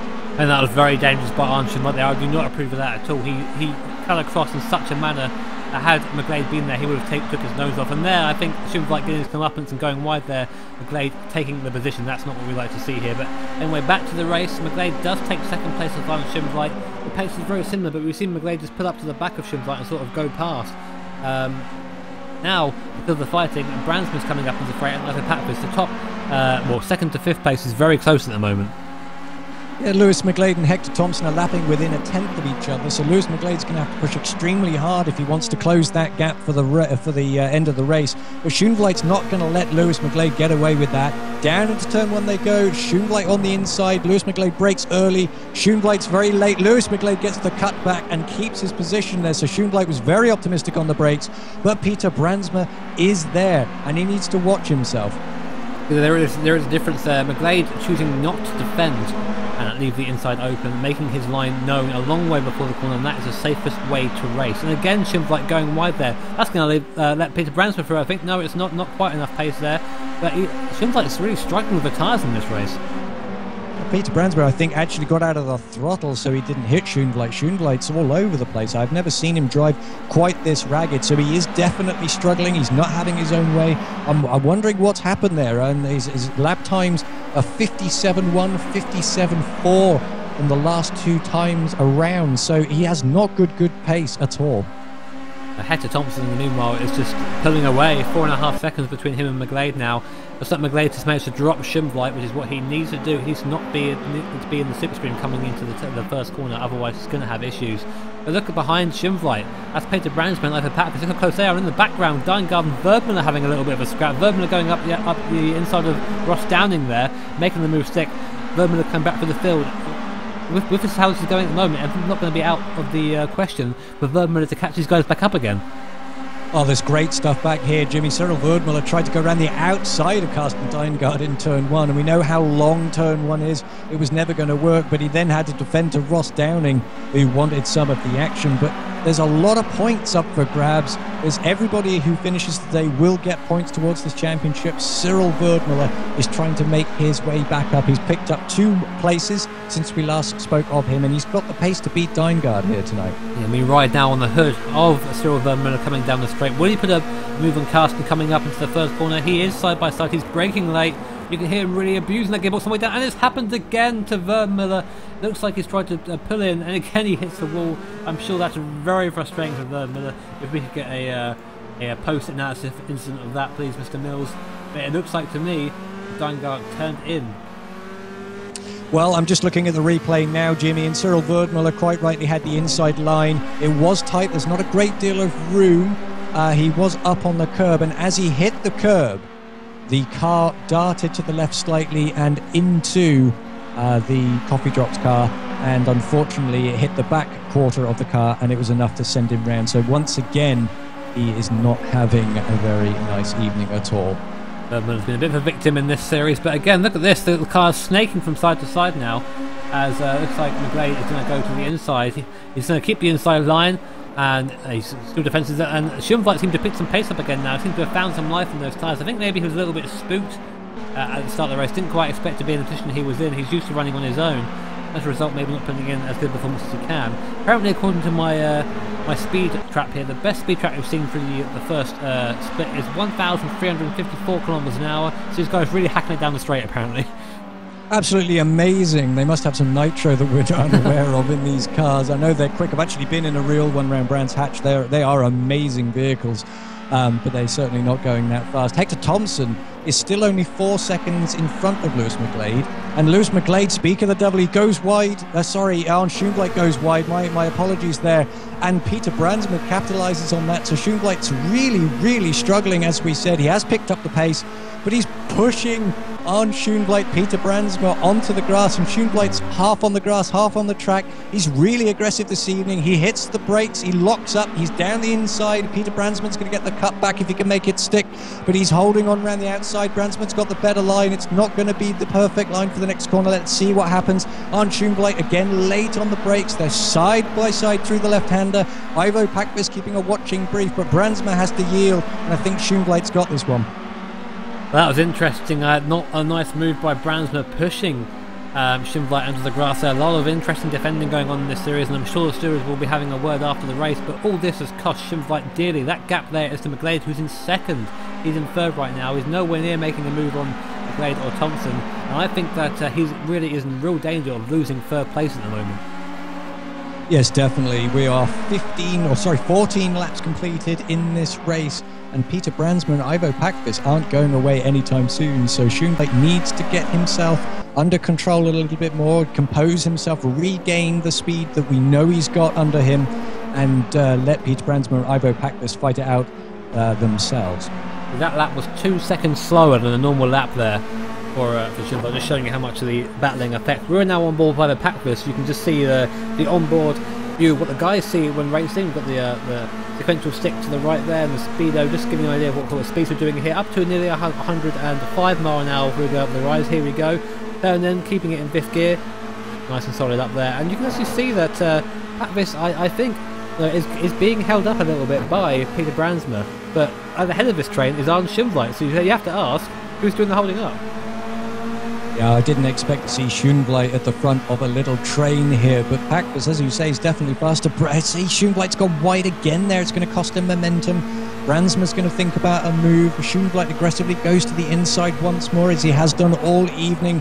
He's got the better line, but again he locks up. This is unusual for Schumbleit. He is definitely not comfortable in that car in this second race. And Brandsma is faster than Schumbleit, and Pakvis is faster than Brandsma and Schumbleit. And that will allowing Ross Downing to close up. He's in sixth place. And if we see another incident like we saw Verdmüller have, again, Schumbleit off all over the place. He can't keep it on the track. The tyres must be melting off those rims at the moment. He's not having a good time out there. All the while, Hector Thompson leading by 4.2 seconds. This is a reverse of the first race. Yes, very interesting stuff to see this unfold, and it makes you wonder how different the first race could have been. But let's not talk about that. Let's keep our focus on this, the second race. Peter Brandsma picks the apex up in the last turn, much better than Schoenbleit does. He's in the slipstream. He is 2 car lengths back. I'm not sure it's going to be enough, but it's only a matter of time before he mounts another attack. And Schoenbleit is desperately late on the brakes there. He hooked up the apex nicely, but he is very, very late on the brakes. Peter Brandsma is not letting him get away at all. This is fantastic stuff from all the guys up here, which is showing just how close the racing is at this point. We're just having a report coming from Stefan Schlacke, who's now popped into our chat, saying he went from 20th to 9th in 2 corners, but he has DNF, so maybe not quite the result he wanted, but a good start nonetheless, as either Pat is having a look at the inside, maybe, no, not quite. It happened here at the throttle. These guys are so close that they're having to slow down, and Ross Downing is just easing up to the back of them. Yeah, Ross Downing is going to have the better set of tyres if they continue to fight like this, but Schoenbleit, Brandsma, Packvis once again going down the start-finish line, and Downing is looking at all of this. He's probably got the best seat in the house. 3 wide into turn 1 they will go. Downing gets great momentum into turn 1, but Schoenbleit is about to get driven up around the outside, but Brandsma has had a great line there. Packvis, I think, has got a better line. He's going to try and go around the outside of Brandsma. It's a very, very long way to go, but he's got the better line for the next right-hander, so I think he's going to pick up the place now. So let's see what Packvis can do on Arne Schoenbleit. Well, that was a bit of a gaggle there, as a famous streamer would say. Fantastic racing for all of them, no contact, that's what we like to see, and you've seen Schoenbleit how hard he's having to defend from these guys.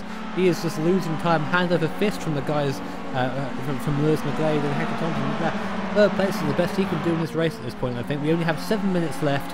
I think Packvis is now past Peter Brandsma, and we counted him as being the quickest out of this little group. Maybe now we'll be in position to have a look at Arne Schoenbleit and maybe take that podium away from him. Well, it's certainly not over yet. We've got 6.5 minutes of this race to go. Peter Brandsma there is showing his intention, but he's not close enough. So, with 19 laps completed, Hector Thompson is your leader with 4.4 seconds back to second place. Lewis McGlade. Arne Schoenbleit, as we've seen, is in third place. Ivo Packvis 4th. Peter Brandsma 5th. Ross Downing 6th. Carsten Deingard is sat there quietly in 7th place. Tero Dahlberg is in 8th. He can't really make much progress there. Horman is in 9th and Ridgway is in 10th. And I've been keeping a watching eye, Jimmy. Sorry, just watching Peter Brandsma getting very sideways there. That's going to cost him. But I've been watching a lot of Werdmuller coming back up through the field, and at one point he was about to challenge Horman for 9th place, and I can see on my screens he's back down into 12th. So it looks like the events for him haven't finished this evening. Doesn't seem to be going well for Tero Dahlberg or Werdmuller, as we see Carsten Deingard, who is ahead of Tero Dahlberg, go very wide at the last corner and just managing to gather it up.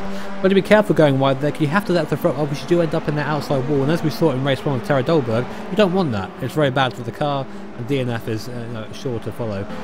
Tero Dahlberg is very quick again for the first couple of corners, but I'm not sure if his car is damaged or not. He did go off in a big way, there wasn't any contact, but he just went off into the infield, and he's lost all that time.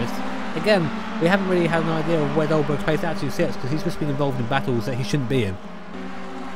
Yeah, unfortunately, because of that off, he's having to try extremely hard to catch back up to this leading group, and it's costing him tyres, so he's a little bit more ragged than the guys in front. But we can't discount him. He's only 10 seconds behind the race leader at the moment, and right in front of him is the Carsten Deingard, Downing and Brandsma battle. So there's still lots to play for as we enter the last 5 minutes of this race. Right up behind Schoenbleit now, coming onto the straight. He's not sure which way to go. He's trying to put the car its way, and it looks like Schoenbleit's actually following him. That's again, I've seen some very edgy defending from Schoenbleit. I would like to see the stewards have a look at that. I'm not a steward myself, so I can't really hand out any punishment. If it were up to me, there'd be penalties given. I mean, it's not really our place to do that, but I always feel very hard to remain objective when it's that blatant. Well, I'm going to be the controversial one for you, Jimmy. I think I don't mind people moving more than once. In fact, I think it's perfectly acceptable in racing. After all, we are racing. However, blatant weaving, as Schoenbleit just did, down into turn 1 is a big no-no in my book. You see the blue flag starting to be waved, starting to come across traffic. And that's where things get interesting, because we're seeing the slower cars trying to let by the fast cars, while the fast cars are still trying to race. And that is Ornman. He shouldn't be there. He was just behind. Oh, he nearly collects Packvis on the apex there. He tries to get out of the way, but being on the apex is not where he needs to be. But that's really affected Patvis's run now as Brandsma actually drives past him on the straight. Will he be able to keep into the first corner? No, he has the line, and Ross Downing now to try and capitalise on the fact that Brandsma is slow around there. All these cars are fighting for position, guys, on the screen. Fantastic stuff. Yeah, fantastic. It was actually Carl Shaw that was sorry there. Dahlberger's dive at the inside, or trying to dive at the inside of Ross Downing. That was a very optimistic move, and Carsten Deingard is sat there behind them both, and it's not going to take much for him to take full advantage of any mistakes from these guys in front of them, but it's extremely close. Nose to tail they come as they approach the second half of this lap. I do wonder what happened to Luke Ridgeway, looking pretty fighty in qualifying, is down in 10th place now, not quite finding the same form in the race. And again, look how close Patvis and Schimweit are. Well, are we going to see more weaving from Schimweit? He goes to the inside. That is his move made. He now needs to stay there. And he does. He's staying there for the most part. Coming over to the left now in the braking zone a little bit. Not quite as bad as we've seen, but still a little bit edgy. But you see again, trying to make that move. Patvis goes wide and he's now conned himself out of a place because Brandsma just drives around. So thanks you, mate. Cheers, I'll have that back. Now up into 4th place. Great stuff. Out of nowhere, Peter Brandsma decides that now is the time to attack, and he picked up a place from Patvis's mistake. We've talked about this before, but we're into the critical stages of the race where tyre degradation is now a problem. Who's got the car under them that can really mount a challenge? Who's got the pace? Who's got the consistency? Look at this. The Schindlite train, I guess as we're going to call it now, goes back to 7th and 8th place. So anyone makes a mistake in this, they're going to lose out big time. We're still keeping our camera on Ivo Patvis. Maybe we'll go on board with Ross Downing, who's actually quite close now to Patvis, closer than he has been. Maybe close enough for a move. We'll see if this works. Patvis is sat there. Peter Brandsma takes a look at the inside of Schönbleit, but it's not going to happen this time around. So we have a 4-way battle for 3rd place. And Taro Dahlberg isn't exactly being dropped, so you could say it's a 5-way battle for 3rd place in the closing stages of this race. This is great. Just over a minute and a half left of this race now, so this is where the moves need to count. Arne Schönbleit on tyres that we suspect are gone, are broken. He's just not being able to keep the pace as he did in the first race.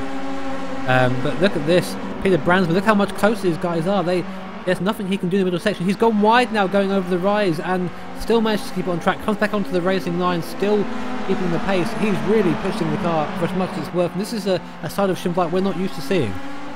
Yeah, it's very, very strange. I didn't expect to be talking about Schönbleit this way. And just coming up to traffic now, I think that's Nick Curry on the right-hand side. It doesn't get in the way, so it's not going to affect this leading group here. But Peter Brandsma's got some great pace under him. And Schönbleit, as we've said time and time again, is struggling. And I just can't understand why. I haven't noticed any contact. I can't see any damage on the car. This is very out of character. I think this is the second last lap we are on now. We're watching Hector Thompson just at the front there with his lead of 3.5 seconds. Has lost a little bit to Lewis McGlade, but not enough to be worried about. The real battle, though, is what we've been reporting for most of the race. This Schönbleit train coming down to 8th place. Sorry, 8th place. So any mistake made by any of the guys, they're going to lose out big time. Look at again how close Brandsma is and Patvis. You can pretty much put a rope between the 3 cars and you wouldn't break it because they're racing so close together. Coming through the second to last corner now, and there's nothing to choose between them. They are touching bumpers. Well, Brandsma's car is so much better composed through the turns, but Ivo Patvis is right there. It's now 4-way as they come down the straight. Schönbleit is leading this train, and Brandsma is going to try and go round the outside, and so is Ross Downing. A big Ross hit Downing there. and Patvis, huge hit from those two, and Peter Brandsma can't get it done to Schönbleit. It looks like what happened there, that Patvis had his brake bias a bit too far back, hit the brakes, turned in at the same time. The car did not want to comply, and that ended up with Ross Downing being relatively innocent, being taken out there on the last lap. That was just over the last lap. We are on the last lap now. Thompson looks like he's going to win it. Lewis McGlade second, but this is the fight for 3rd place. It's going to go down right to the end with Peter Brandsma all over the back of Arne Schönbleit. He needs to be a lot closer than this if he's going to make the move stick before getting to the start-finish straight. Coming around second to last corner now. They are so close. You couldn't fit a bit of paper between them now. Coming down to the last corner. This is going to be it. Make or break for Brandsma. Can he get the move done? I don't think he will. Schönbleit going through the corner there. Gets it right for the first time, I think, in about 5 laps. It comes across the line just about to finish 3rd place. That was epic racing. Unbelievable stuff. We have seen literally everything this evening, and particularly in that second race. up and down the grid, action everywhere. It was just as busy down the second half of the grid, which unfortunately we couldn't cover in addition to this amazing action at the front. But as we said, Hector Thompson won it. Lewis McGlade managed to hold on to second place. Schoenvliet in front of that Schoenvliet train, as we've called it, third. Peter Brandsma fourth. Taro Dahlberg ended the race in fifth, so still a good result from him. And Carsten Deingard, sixth place. Ross Downing brought it home in seventh. Horman in eighth, so 2 8th places for him this evening. Luke Ridgway managed ninth place, and Cyril Verdmuller out of nowhere managed to get the last place of the top 10 there. But well, what do you say? I mean, Ivo Pakvis out of the race on the very last lap. Suspension damage taken from the hit with Ross Downing. What can you say? I mean, frustrating. It was looked like it was just a braking error. I mean, we discussed in the first race the difference between brake bias. Having a rear brake bias when turning into corner makes the rear unsteady. It can make it snap into corners, and that's what happened there. Snap to the right, tried to correct it, snap to the left, and then Downing was just there, nowhere to go. Big hit, completely a racing incident. It's a shame to see it happen, but on the last lap as well, it must be so frustrating for both those drivers. Downing does manage to bring it home in seventh though, so not a bad effort from him. But a massive congratulations to Hector Thompson taking his second win of the season. Hit and miss for him this weekend. Had a really bad first race and a pretty good second race, so I'm sure he's happy with that. Although Lewis McGlade 2 seconds. Yeah, it makes you wonder whether Hector Thompson would have been able to hang on to the first place if Lewis McGlade had got past Schoenvliet earlier in the race. But I have to say, Hector Thompson drove impeccably in that second race, consistent lap times, and Lewis McGlade didn't make really any impression until the final 2 laps. So a well-deserved win from Hector Thompson. We're popping back now to our webcam scene as the race comes to a close and the rounds are over. And it's been, again, we've been treated to racing. There has been some issues. I mean, I would like to see, on a personal standpoint and away from commentary, that some of that weaving, it's not what we like to see in racing. We like to see people race fairly, and there were a couple of points, I think, especially Schoenvliet, and I don't like to keep saying it because we have given him a bit of a hard time in the second race, but there were times where he should have lost a position. It should have done so gracefully. Definitely. I think he didn't have the pace to be in third place this evening. I mean, we are racing, as I've said, but blatant weaving, in my opinion, is unacceptable. And there were a few questionable moves there that we saw. There's no doubt about it. Makes you wonder where he would have finished. He was obviously struggling, but it did bring out a side of Schoenvliet we haven't seen before. I'm just very quickly offering the opportunity of an interview to a couple of people in the mumble at the moment. We probably won't get anyone in here because no one really likes us, it seems.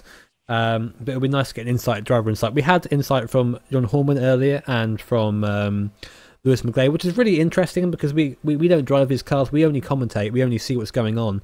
And getting to see, getting that insight is really quite valuable from a racing perspective. I don't think we're going to be getting any interviews today, unfortunately, which is a shame.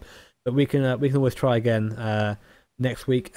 Mills, we do at the end of every race, driver of the day. I wouldn't even know where to start with that one.